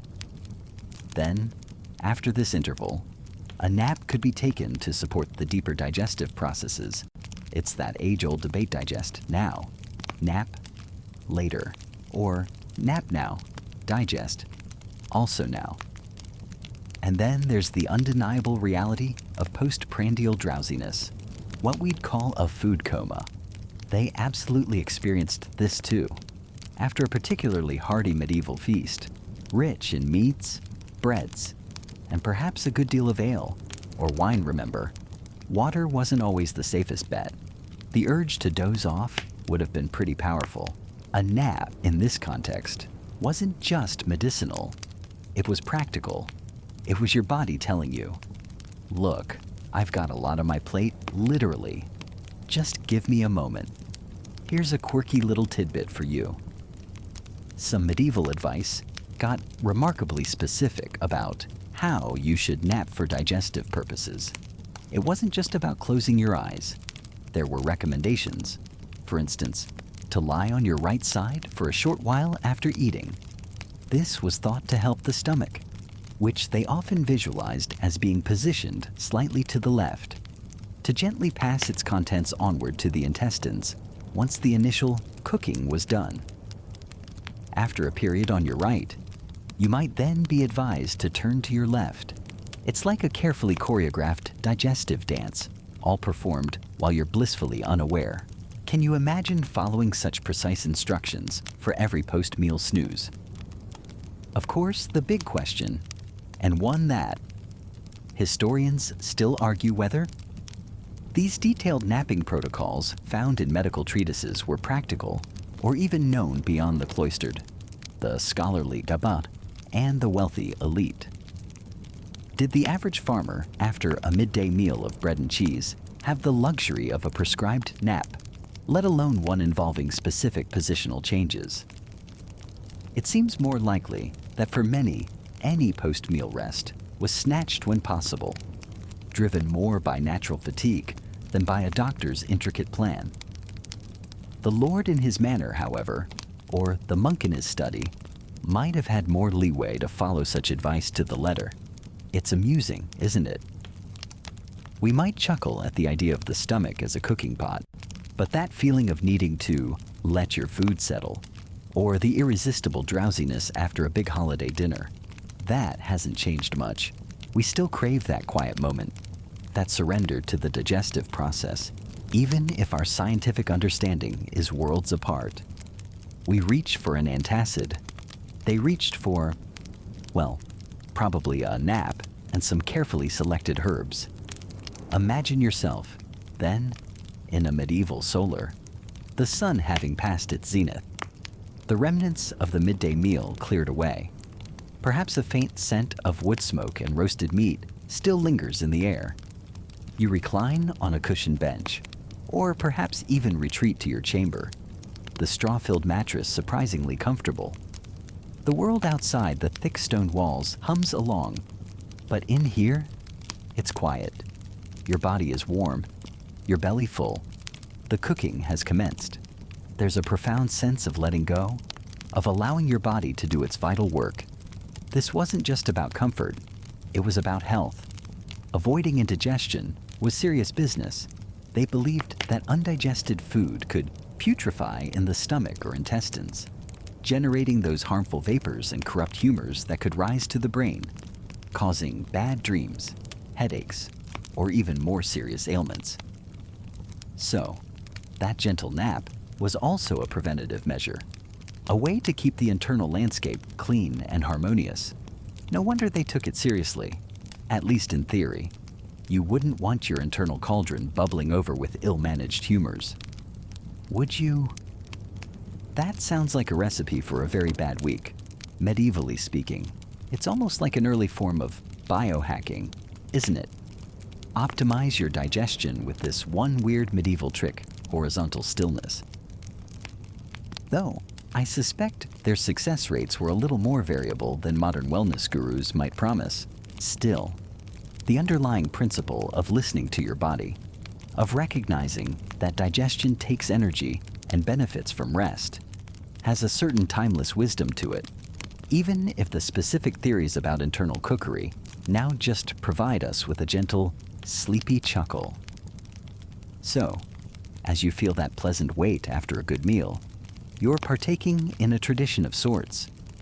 Whether you call it a food coma or postprandial somnolence, the medieval world understood its power, and sometimes even its potential benefits for that all-important internal alchemy.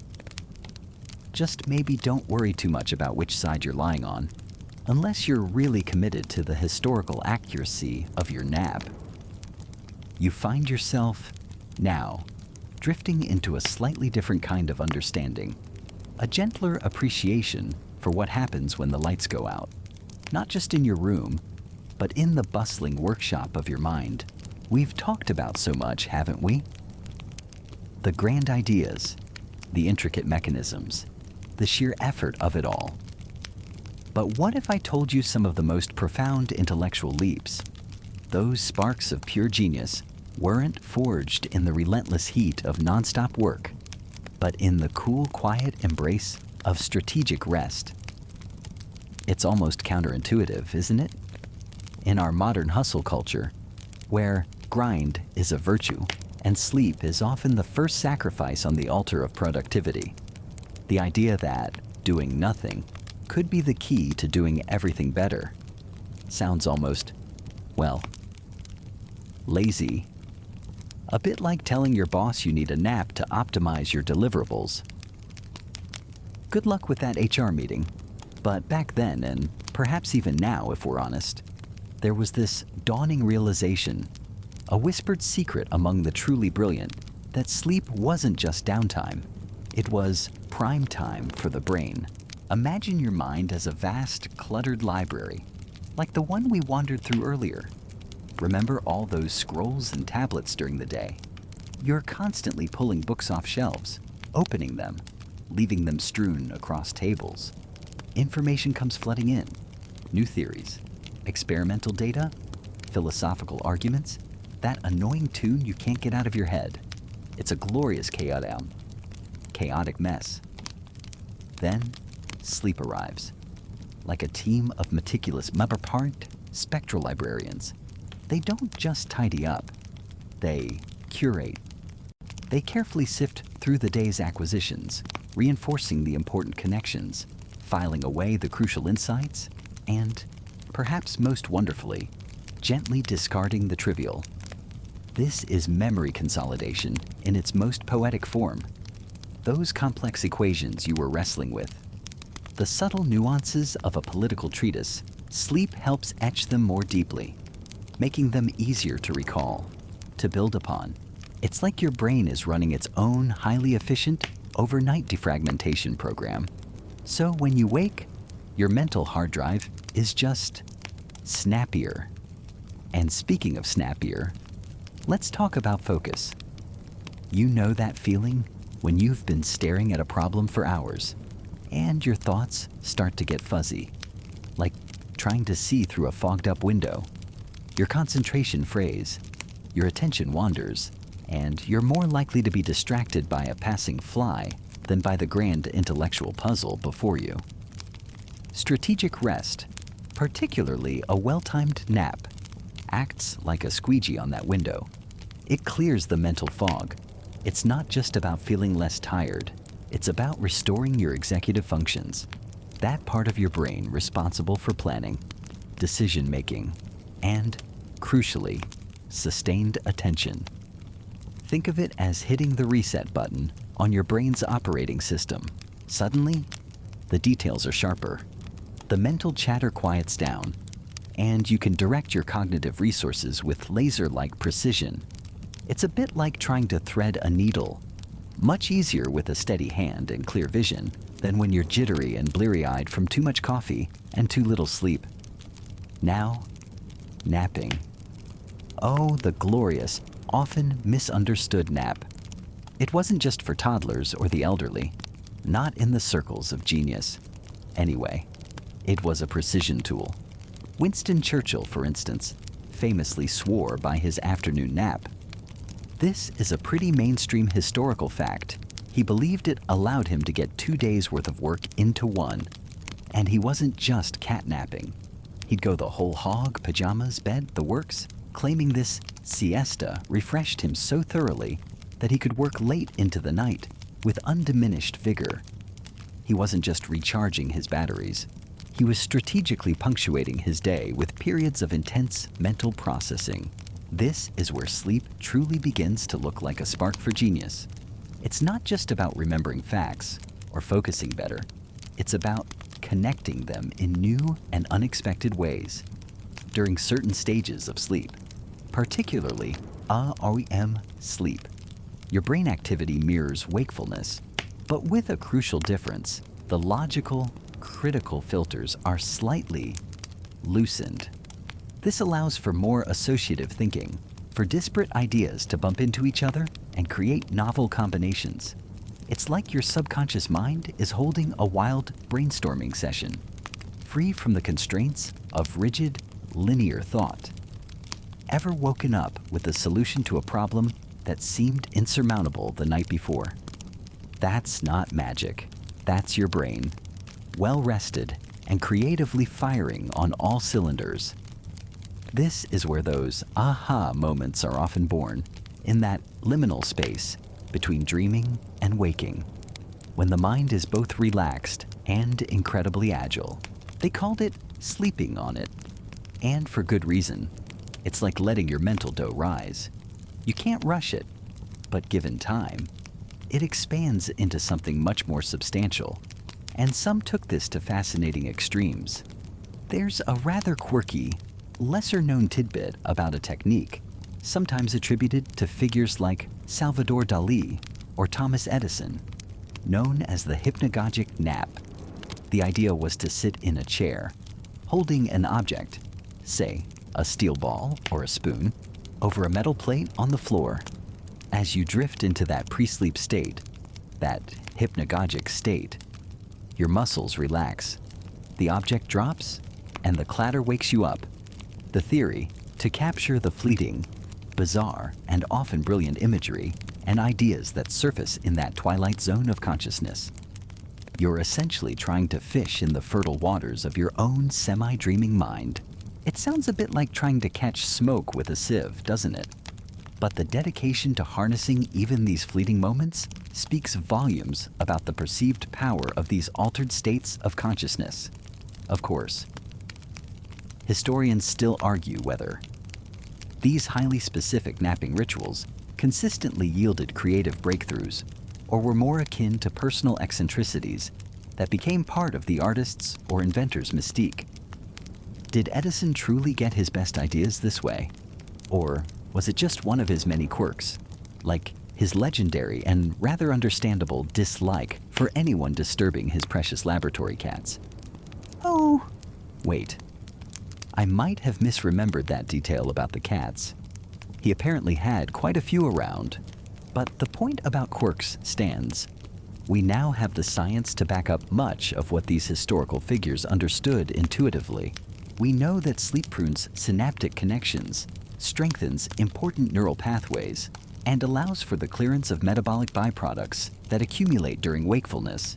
Essentially, it's a brainwashing cycle, in the most literal sense. Think of all those late-night coding sessions or cramming for exams. You feel like you're pushing through, but your brain is actually screaming for a break, a chance to process and file. Imagine if, instead of another energy drink, the go-to performance enhancer was a prescribed 20-minute nap. The world might be a slightly less frazzled and perhaps more ingenious place.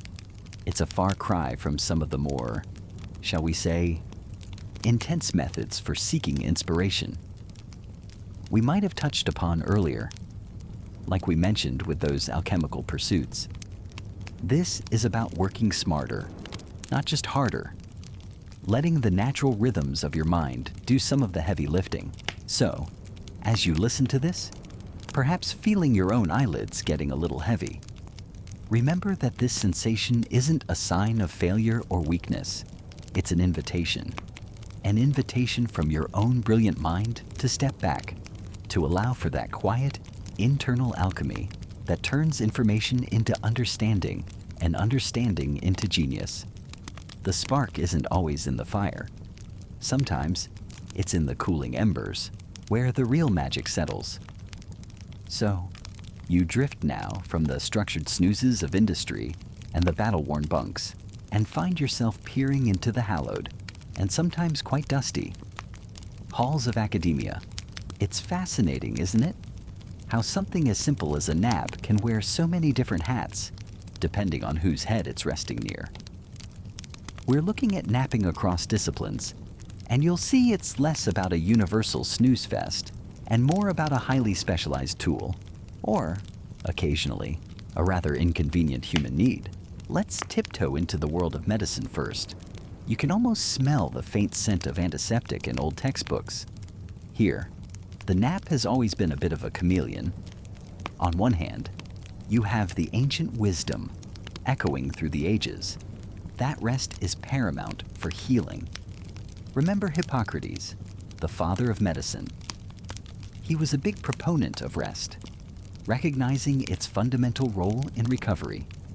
So, a prescribed nap, especially post-illness or post-surgery, was seen as a vital part of the therapeutic process. You'd be tucked in, windows slightly dimmed, with strict instructions to get some rest, which often translated to, please nap. Your body is doing important work. It's the kind of nap that feels earned, a healing cocoon. But then, there's the other side of the medical coin. A persistent need to nap, especially an overwhelming daytime sleepiness, could also be a red flag, a symptom of something else going on, perhaps an imbalance in the humors. If you were living a few centuries ago, or nowadays, anything from sleep apnea to chronic fatigue, Doctors would observe. They'd question. "Tell me about these naps," they'd say, their brows furrowed. "Are they refreshing? Do you wake up groggy?" It's like the nap itself is on trial. And, of course, there's the modern-day battlefield of the hospital itself. You see doctors and nurses, those tireless heroes, catching precious minutes of sleep in on-call rooms, their bodies contorted on uncomfortable sofas. It's not quite the restorative nap Hippocrates envisioned, more a desperate bid for coherence before the next emergency.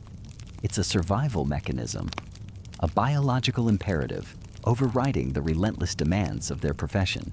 Historians still argue whether the historical medical establishment viewed unscheduled daytime sleep more as a sign of critical illness or simply a societal marker of indolence in an otherwise healthy individual. It's a tricky distinction, and for a quirky tidbit, some early medical texts actually describe specific types of sighs and yawns preceding a nap as diagnostic indicators for particular ailments, like a certain melancholy yawn, indicating an imbalance of black bile. Imagine being diagnosed by your pre-nap yawn. Ah, yes, the classic liver complaint yawn. 1 restorative nap and 2 leeches. Stat. Now, let's float gently over to the philosophers. You can almost hear the soft rustling of pages and the distant sound of someone intensely thinking. Or are they napping with philosophers? It's often hard to tell. For them, the nap could be a double-edged sword, much like in medicine, but for entirely different reasons. Is it an indulgence? A succumbing to the base desires of the flesh? Distracting from the pursuit of pure reason? Or is it a necessary interlude? A way to clear the mental cobwebs, to allow the subconscious to process those deep, thorny questions about existence and the nature of reality. You can imagine some Stoic types, like Seneca perhaps, advocating for very brief functional sleeps, almost like a mental palate cleanser, rather than a luxurious dive into oblivion. He actually wrote about the benefits of short, powerful rests. Think of the philosopher, wrestling with a particularly knotty paradox. They pace, they scribble, they sigh dramatically, and then, defeated, they slump into their chair and drift off. Is this failure, or is this part of the process?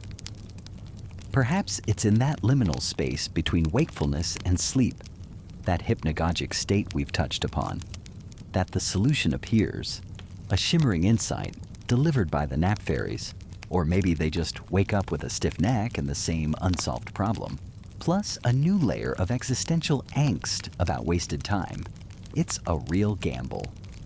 We don't have a lot of specific nap diaries from famous philosophers, but it's intriguing to speculate how a mind dedicated to introspection would utilize or rationalize the need for a siesta.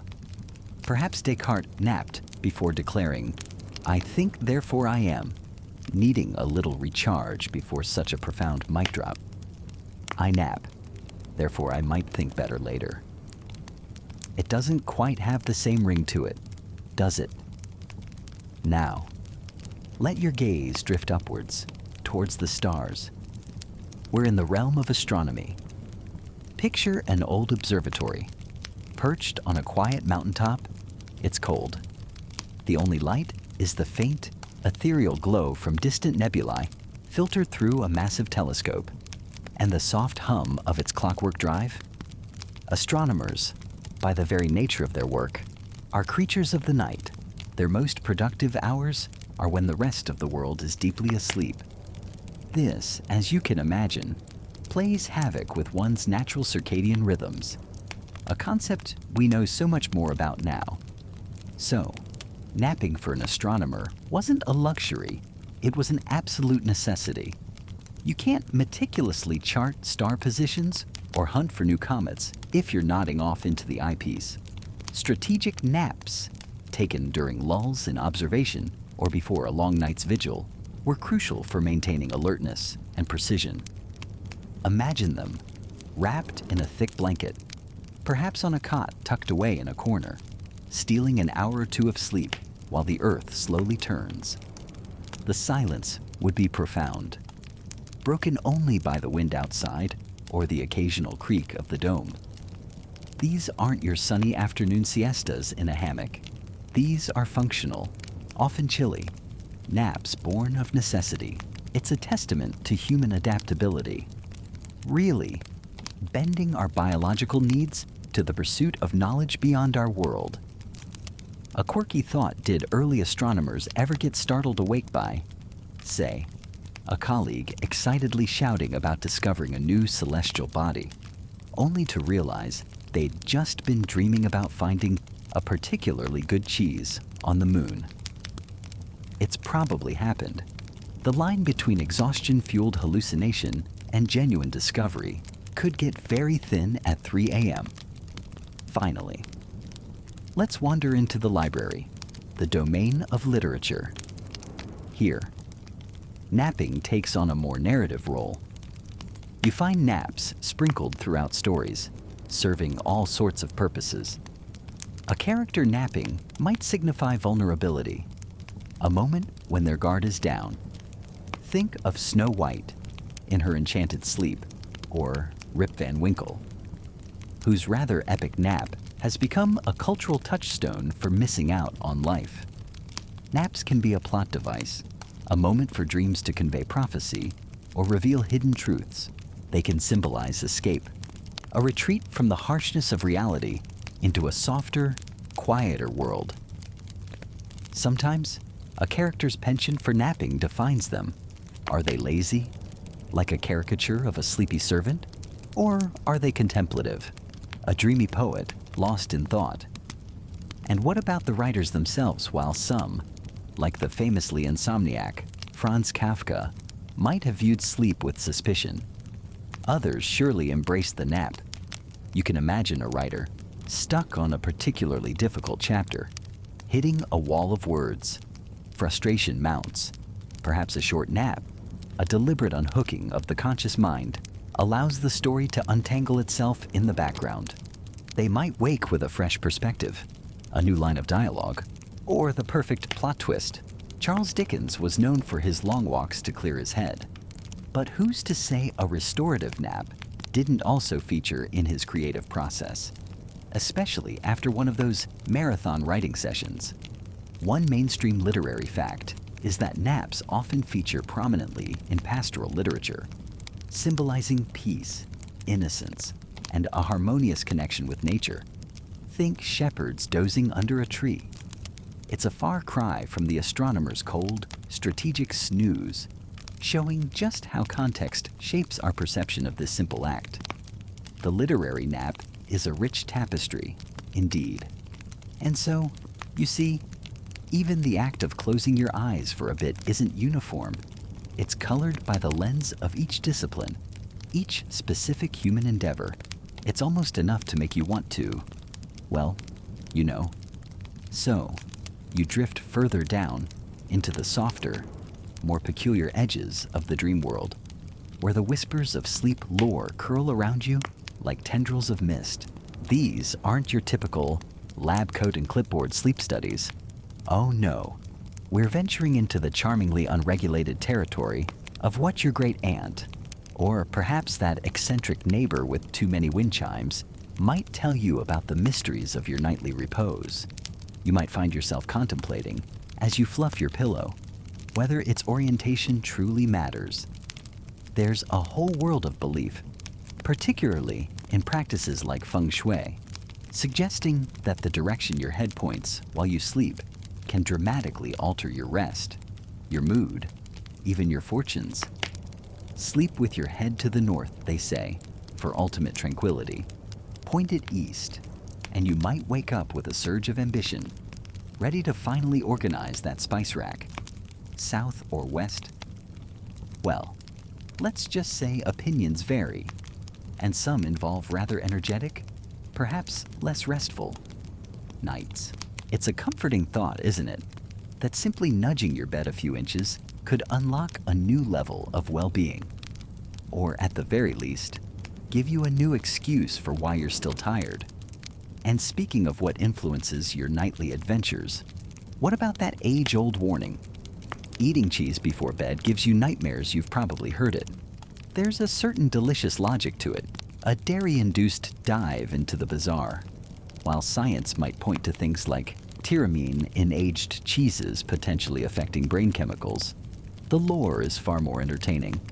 So, if you wake up screaming about a giant sentient cheddar chasing you through a hall of mirrors, well, you know who to blame. Or maybe just lay off the late-night charcuterie board that looks like it could feed a small village. It's one of those beliefs that hovers between plausible mechanism and delightful superstition.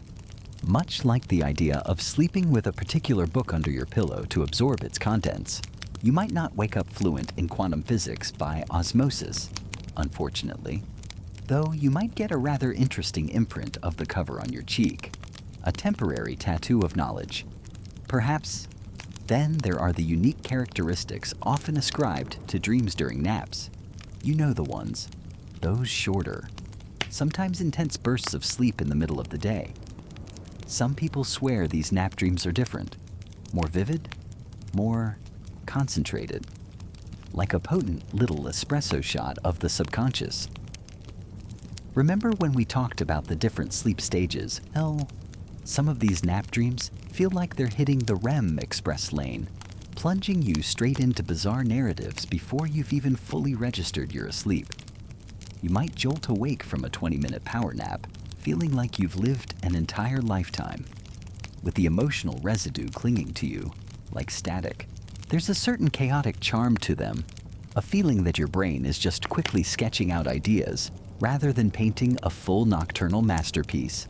And, of course, there's the classic tale of creatives and thinkers, like Thomas Edison, who supposedly used micronaps, sometimes holding ball bearings, that would drop and wake him, to capture those fleeting, hypnagogic insights, those dream fragments that danced just on the edge of sleep. This idea of sleep as a gateway naturally leads us into more unusual theories, connecting rest to altered states of consciousness. Beyond the simple refreshment of a good night's sleep, some traditions and individuals see it as a portal. Lucid dreaming, which we've touched upon, isn't just about controlling your dream narrative for fun. For some, it's a practice, a discipline to explore deeper layers of consciousness, to interact with dream figures on a more profound level, or even to seek answers from the inner self. You find yourself in this dream space, fully aware, and suddenly the possibilities feel boundless. And then you have those more unsettling experiences, like sleep paralysis, which modern science explains as a temporary disconnect between brain and body as you're waking or falling asleep, but the folklore surrounding it. That's a rich tapestry of eerie encounters. Cultures worldwide have their own interpretations, often involving shadowy figures, immense pressure on the chest, or the feeling of a malevolent presence. You might hear tales of the old hag in Newfoundland, or the incubi and succubi of medieval European lore. It's fascinating how the human mind has tried to make sense of this terrifying, yet ultimately physiological event. In fact, academics still debate whether the widespread medieval belief in incubi and succubi attacking sleepers was primarily a psychological phenomenon, a misinterpretation of sleep paralysis, or a genuine folkloric entity reflecting societal anxieties. It's a chilling reminder of how vulnerable you can feel when the familiar rules of wakefulness temporarily break down. Venturing even further, you encounter beliefs in astral projection or out-of-body experiences during sleep. The idea that your consciousness, your spirit, can detach from your physical form and wander. Some folks swear they float above their sleeping bodies, observing the room, perhaps checking if they left the stove on, or maybe just getting a better angle on their questionable sleep posture. No judgment here. These experiences are often described as incredibly vivid, more real than real, and are sometimes linked to near-death experiences or deep meditative states achieved just before or during sleep.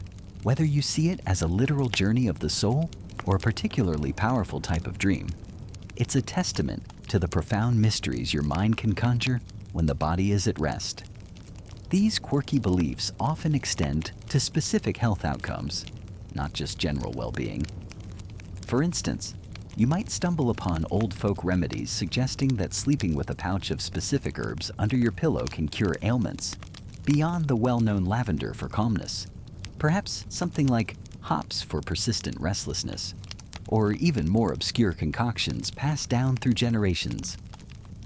Ancient Egyptians, as we know, placed immense importance on dreams, meticulously recording and interpreting them, believing they were direct messages from the gods, often holding clues to health, fortune, and impending events. And they had dedicated dream books not for this very purpose, a practice that highlights how deeply sleep and its mysteries have been intertwined with human well-being for millennia. And for a truly quirky, lesser-known tidbit, in some corners of old European folklore, it was whispered that if a cat chose to sleep on your chest, it could steal your breath.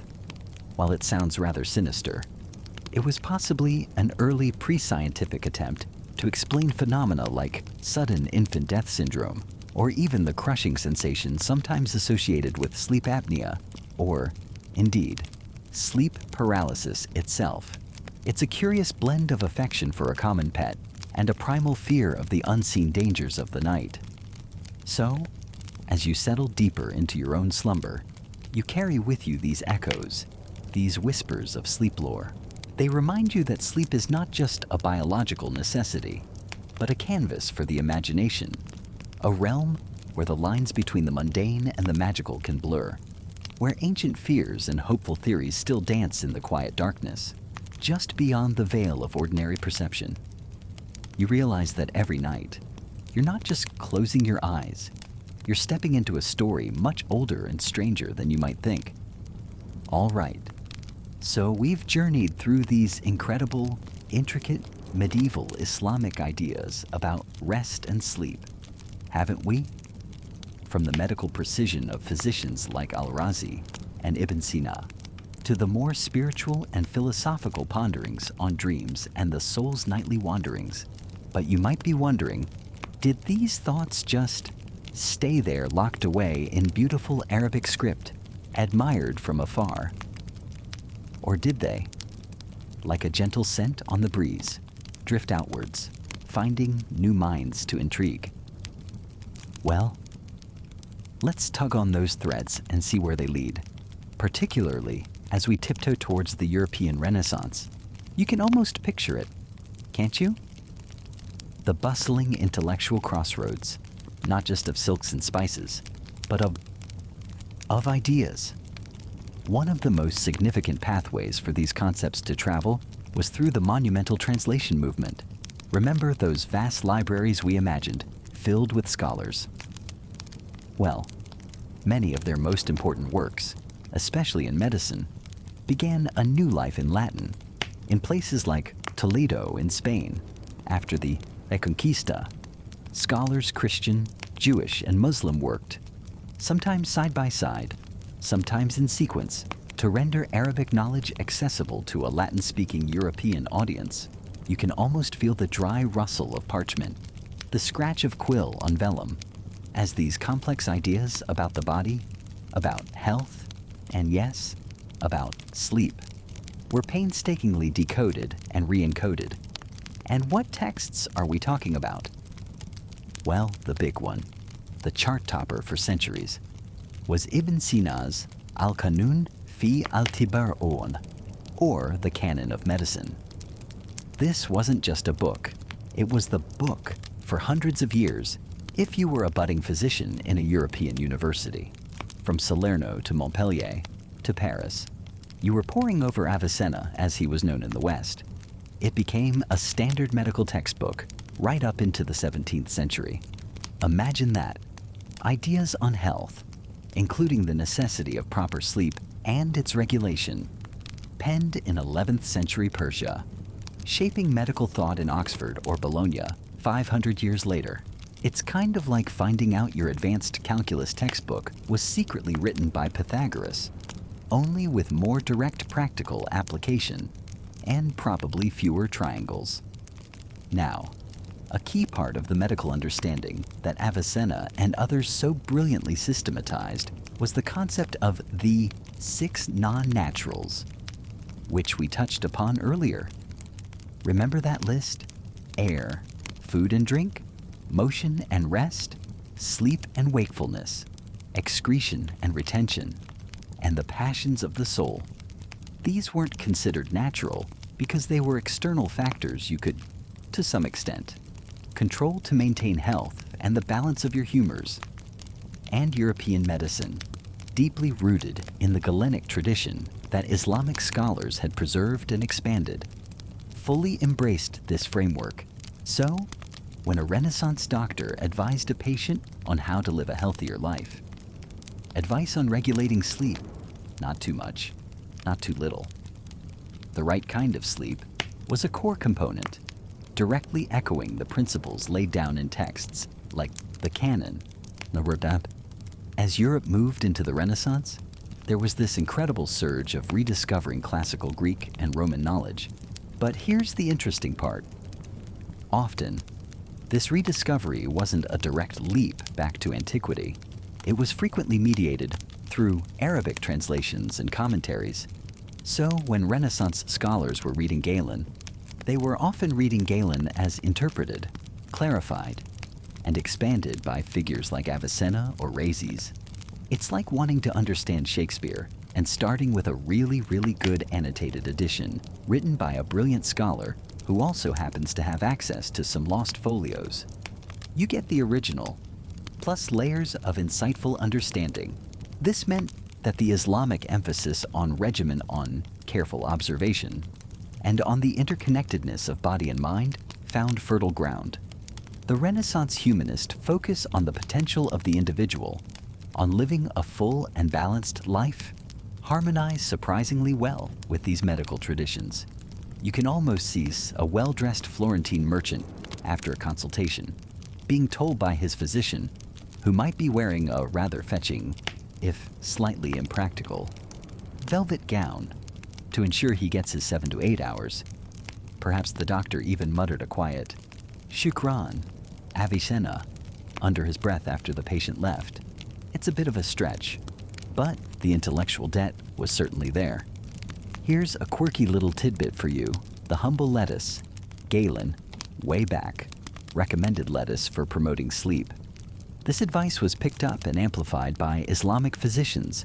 For instance, Ibn al-Jazar, in his popular medical guide for the lady, Zad al-Musafir, Waqut al-Hadir, provisions for the traveler and nourishment for the sedentary. Also recommended lettuce for its cooling and sleep-inducing properties. And guess what?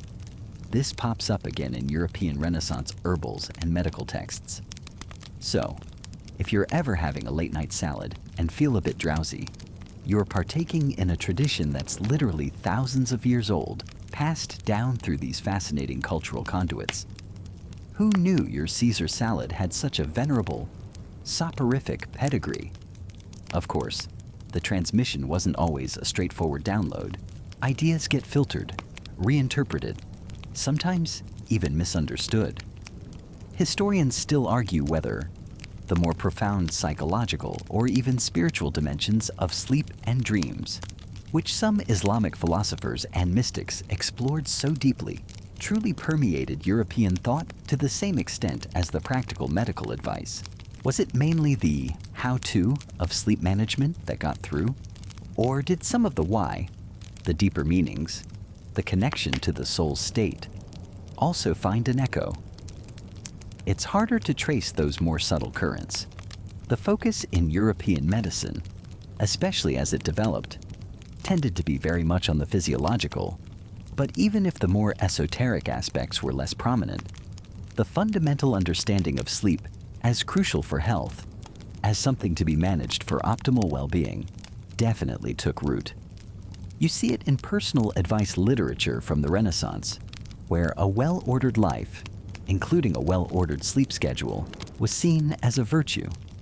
It's not so different from our modern obsession with sleep hygiene, is it?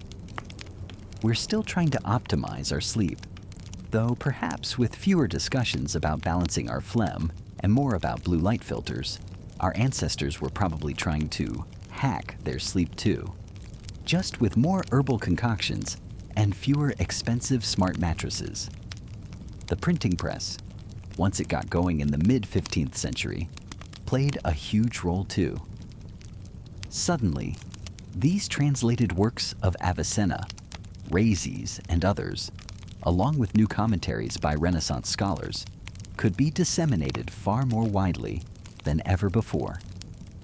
Imagine the difference between a single, hand-copied manuscript that might take a scribe months to produce, and the ability to print hundreds of copies. It democratized access to this knowledge, at least among the literate, ensuring that these echoes of Islamic medical thought, including their perspectives on rest and sleep, would resonate through European centers of learning for generations. So, as you drift off tonight, perhaps on a mattress far more comfortable than anything an Abbasid caliph or a Medici prince could have imagined, remember that the very idea of tending to your sleep as an important part of your health isn't just a modern fad. It's a thread woven through centuries, passed from Greek physicians to Islamic scholars, then carefully carried into the intellectual ferment of Renaissance Europe, each culture adding its own color, its own texture to this timeless human concern. These weren't just sleeping giants of thought. Their ideas were wide awake, traveling, and very much shaping the world that came after. So, you find yourself drifting through time, don't you? One moment, you're in a bustling medieval Islamic city, hearing the distant call to prayer, the scent of spices in the air, and the next, you're here, with me. Probably staring at a glowing screen when you should be winding down.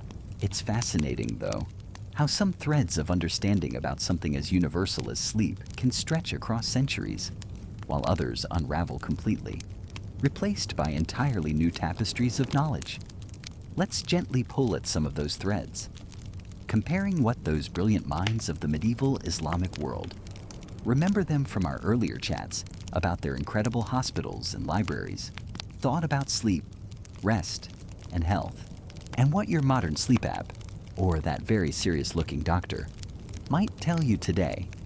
You'll find some surprising overlaps, almost as if they had a sort of ancient wisdom, without all the fancy EEG machines. Take the fundamental idea that sleep is crucial for your overall health. It's not just about not being a zombie the next day. Medieval physicians like the renowned Ibn Sina, whose Canon of Medicine was basically the medical textbook for centuries in many parts of the world, and Al-Razi, they were adamant. Sleep for them was essential for good digestion, allowing the body to properly process what you've eaten, for sharpening the memory, and for general physical restoration. They saw it as an active process, a time when the body did important work. Sound familiar? It should. Modern science, with all its sophisticated tools, echoes this profoundly. We now know sleep is when your brain consolidates memories, like filing away all those important or not so important thoughts from the day. It's when your immune system gears up, your hormones rebalance, and your muscles repair. Both then and now, the consensus is clear. Good sleep equals good health, unless you're one of those people who claims to thrive on 4 hours and a triple espresso. We see you, and we're slightly concerned. Joke 1. And what about creating the perfect nest for slumber? Their version of sleep hygiene was remarkably prescient. They advised a quiet, dark environment, not too hot, not too cold. They'd tell you to avoid heavy meals right before tucking in. Sage advice we still struggle with, especially when that late-night pizza calls your name. They even had opinions on sleeping postures, often recommending starting on your right side to aid initial digestion. A detail that makes you nod, doesn't it? Fast forward to today, and your sleep therapist is telling you much the same: a dark, quiet, cool room, a consistent sleep schedule, and yes, avoiding that heavy meal, or scrolling endlessly through social media with its harsh blue light. The core principles of crafting a sleep sanctuary, that cocoon of tranquility, haven't really budged. It's just that our distractions are now digital and far more glowy. The connection between what you eat and how you sleep was also a big deal for them. Remember our discussions about humoral theory? Everything was about balance. They believed certain foods could promote sleep. Lettuce, for instance, was often seen as having soporific qualities, a kind of natural leafy sedative. Other foods, especially rich or spicy ones, were thought to disturb the humors and, consequently, your rest. Today, we talk about tryptophan in turkey making you sleepy, though that's a bit of a myth in terms of quantity. Or magnesium-rich foods aiding relaxation. We know caffeine is a notorious sleep thief, and alcohol, while it might make you drowsy initially, wrecks your sleep architecture later in the night. So, the understanding that your gut and your brain are having a constant conversation, especially around bedtime, is a shared piece of wisdom. They also recognized that not everyone needs the same amount of sleep, just like you might need your solid 8 hours while your friend feels great on 7. Medieval physicians observed that age, temperament, that unique blend of humors we talked about, and daily activity levels all played a role. A young, active person with a predominantly sanguine temperament might have different sleep needs than an older, more scholarly individual with a melancholic bent. Modern science agrees. Of course, your sleep needs change dramatically from infancy to old age. Genetics play a part, and your lifestyle choices definitely dictate how much restorative sleep you require. We even have fancy terms like chronotypes now to describe whether you're a morning lark or a night owl. So, the idea that sleep is personal, that it's not a one-size-fits-all prescription, is another strong parallel. They just assessed it differently, not by checking your Fitbit, but perhaps by noting if your humors felt, particularly humorous that day. Joke 2, and then there's the mind. Oh, the ever-active mind. Medieval thinkers knew that worry, anxiety, and just plain overthinking were sleep's natural enemies. They'd recommend calming activities, perhaps focusing on pleasant thoughts, or even listening to soothing music, or inhaling specific scents to quiet the mental chatter. Jump to the 21st century, and what are the biggest culprits behind insomnia, stress, anxiety, depression? Our solutions: cognitive behavioral therapy for insomnia. CBTI, mindfulness exercises, meditation apps, all aimed at taming that restless mind. The understanding that a peaceful mind is a prerequisite for peaceful sleep is a bridge that spans the ages. But, of course, it's not all ancient wisdom perfectly mirrored. The why behind sleep is where things diverge quite dramatically. For medieval Islamic scholars, working within the framework of humorism, sleep might have been explained as vital heat receding inwards, or gentle vapors rising from the stomach to the brain, inducing drowsiness. It was a beautiful, often poetic, understanding based on observation and philosophical reasoning. Today, you hear about a complex ballet of neurochemicals, melatonin signaling darkness, adenosine building up to create sleep pressure, serotonin, GABA-E. Your brain cycles through distinct stages, REM and NREM, each with its own signature brainwave activity, all orchestrated by your internal biological clock.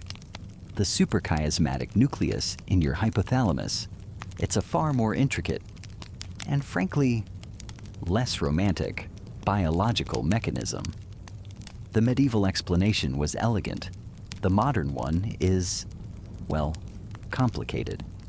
The way sleep disorders were diagnosed and treated also shows a stark contrast. Medieval physicians relied on keen observation of symptoms, checking the pulse, examining urine. Remember the intricate urine wheels? Treatments were often holistic dietary adjustments, herbal remedies, some benign, like chamomile, others more potent and potentially risky, like poppy or mandrake, changes in lifestyle, and sometimes, as we mentioned, soothing sensory inputs like music or calming aromas from an incense burner.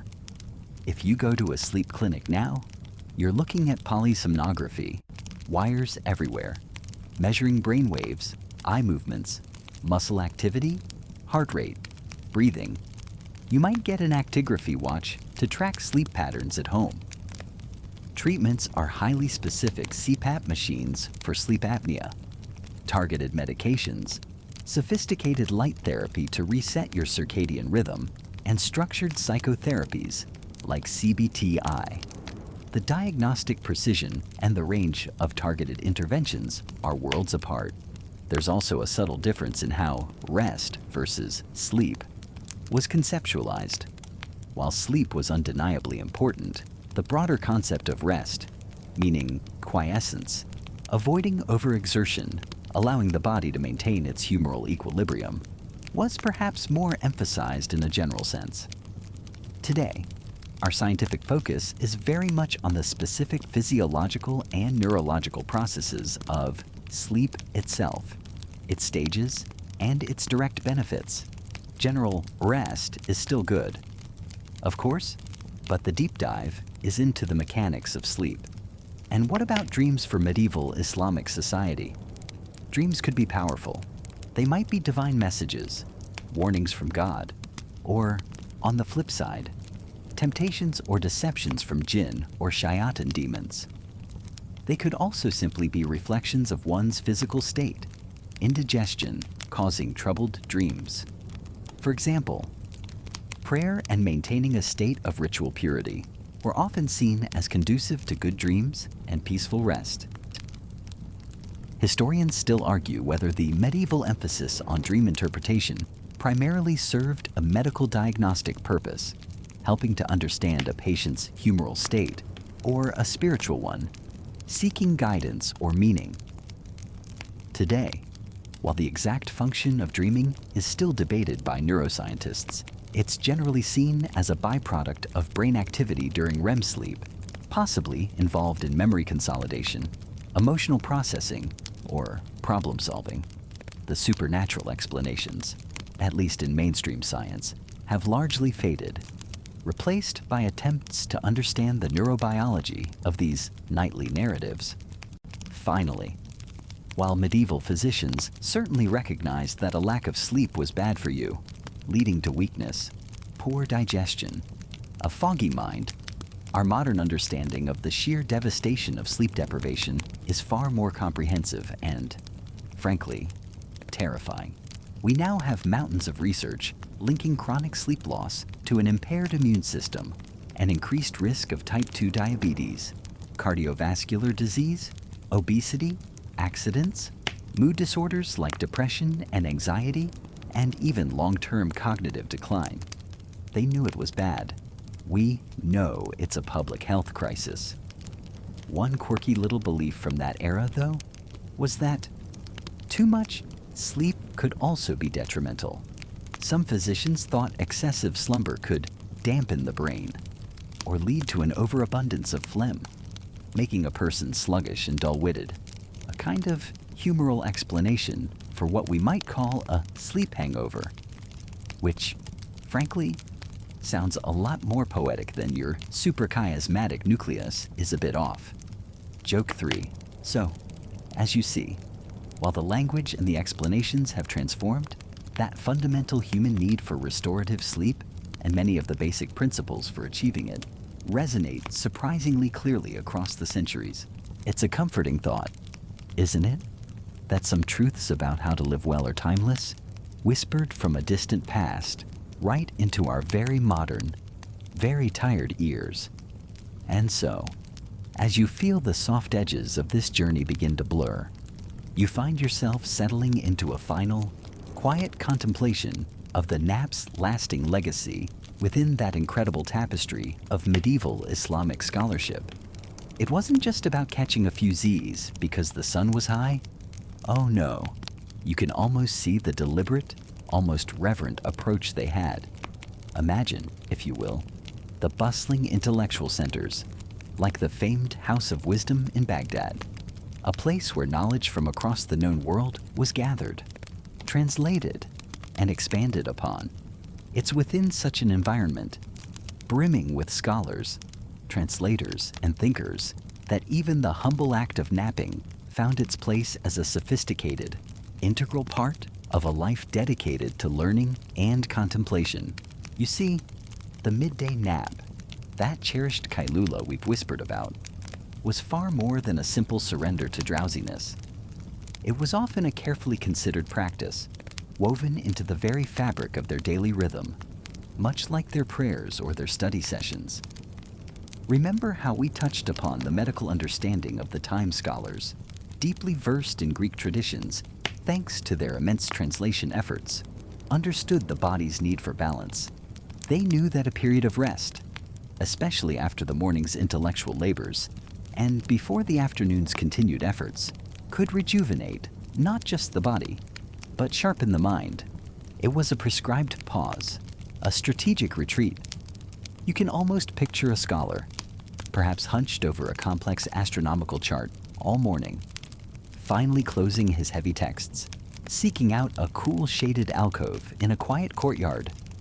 He wouldn't just collapse. There was an art to it, an understanding. Perhaps he'd sip a little cool water, murmur a quiet supplication. Some might have even had specific, favorite napping spots, like a particular cushioned divan that caught the breeze just right, or a quiet corner in the mosque's library, away from the gentle shuffle of other seekers of knowledge. It's a rather endearing thought, isn't it? This personal, almost ritualistic approach to a daily necessity, this sophistication extended beyond mere comfort. It was tied to productivity, to spiritual clarity. A refreshed mind was seen as more receptive, more capable of grasping complex theological arguments or discerning the subtle nuances of a legal ruling. It's a far cry from our modern guilt, isn't it? That nagging feeling that if we dare to rest during the day, we're somehow slacking. For them, it was the opposite. Not resting appropriately could be seen as detrimental to one's work and well-being. Historians still argue whether the widespread adoption of the midday nap was primarily driven by direct religious precedent, such as the Prophet's own practice of the qaylulah, or if it was more a pragmatic adaptation to the often intense heat and the structure of a day punctuated by 5 prayers. Whatever the dominant driver, the result was a culture that didn't just tolerate napping, but actively valued and refined it. They almost had it down to a science, or perhaps, more accurately, an art. It makes you wonder if they'd look at our frantic, caffeine-fueled lives and just gently shake their heads before suggesting a nice, restorative nap. And as we reflect on this, you start to see those key themes of rest's profound value resurfacing, shimmering like heat haze over a desert landscape. It was never about idleness, but about strategic replenishment. Remember how we spoke of balance in so many aspects of their lives, from the intricate geometric patterns in their art to the careful blending of spices in their cuisine. That same pursuit of equilibrium was evident in their approach to daily life. Work, worship, study, and rest, each had its vital place. Each supported the others. A tired mind struggles with complex thought. A fatigued body can be a barrier to focused prayer. They understood this with a clarity that sometimes feels lost on us. As we chase endless productivity, often at the expense of our own well-being, you can imagine them viewing rest as an essential nutrient for the soul, as important as food for the body or knowledge for the mind. It was part of a holistic system. Think of the great physician philosophers like Avicenna, whose canon of medicine was a cornerstone of medical study for centuries, not just in the Islamic world, but in Europe too. His writings, and those of others, would have touched upon the importance of sleep and rest for maintaining health, for balancing the humors, for ensuring the body and mind could function optimally. This wasn't just folk wisdom. It was scholarly. It was medical. It was deeply considered. It's almost as if they were practicing a form of preventative mental health care, centuries before the term even existed. Maybe they knew something we're only just rediscovering with our fancy sleep tracking apps. You muse? Though I doubt their equivalent of a sleep score involved quite so much blue light before bed. They simply listened to their bodies and the wisdom of their traditions. This profound respect for rest as a vital component of a flourishing life is perhaps one of the most resonant legacies. It challenges our often held belief that constant activity equals achievement. They demonstrated that periods of stillness, of deliberate disengagement, are not empty spaces, but fertile grounds for insight, creativity, and spiritual connection. It's a gentle corrective to our modern hustle culture, a quiet whisper from the past, suggesting there might be another, more sustainable, more harmonious way to live and work. They weren't trying to hack sleep, they were honoring it. And so, as we linger here, in the soft afterglow of this understanding, you can truly appreciate their approach to napping as a perfected art. It wasn't just something they did, it was something they cultivated, with intention and with wisdom. There's a quiet dignity in that, a mindful embrace of the natural rhythms of life. You see them not as figures succumbing to lethargy, but as masters of their own energy, skillfully navigating the demands of a rigorous intellectual and spiritual existence by incorporating these essential pauses. It's like watching a skilled artisan, every movement precise, every tool used to its best effect. The nap was one of their most effective tools for a well-crafted day. Think about the contrast. We often fight drowsiness, propping ourselves up with stimulants, feeling a sense of failure if we need to rest. They, however, saw it as an opportunity to return to their tasks with renewed vigor, a clearer mind, a more settled spirit. It's quite something, isn't it? You think? A smile playing on your lips. To elevate a simple nap to such a level of purposeful integration. We're over here trying to squeeze in a 20-minute power nap between Zoom calls, feeling like renegades, while they had it woven into the very schedule of societal eminence. Theirs was not the furtive, guilty nap of the overworked modern individual, but a confident, unapologetic period of restoration, sanctioned by culture, medicine, and often faith. This perfected art speaks of a society that understood human limitations, but also human potential when properly nurtured. It's a legacy that invites us not necessarily to replicate their exact schedules. Our worlds are, after all, vastly different, but to perhaps recapture some of that intentionality, that respect for rest's power, to see it not as a luxury, but as a fundamental necessity for a life well lived. Their commitment to this gentle art offers a timeless lesson in balance, in wisdom, and in the simple, profound act of truly looking after oneself. They knew, it seems, that sometimes the most productive thing you can do is absolutely nothing at all, at least for a little while. And perhaps, just perhaps, their dreams during those scholarly siestas were filled with elegant solutions to complex problems, new poetic verses, or a deeper understanding of the divine, all born from the quiet crucible of restorative sleep, wind down. And now, as the echoes of these ancient practices fade into a soft, gentle hum, allow your own awareness to drift, like a single, silken thread unspooling in the quiet dark. Feel the gentle weight of relaxation settle over you, a comforting blanket woven from these sleepy tales. There's nothing more to learn tonight, nothing more to uncover, only the peaceful descent into your own quiet rest. Let the images of sun-dappled courtyards and the murmur of distant fountains lull you deeper and deeper into a calm, untroubled slumber. Shh, now, just rest.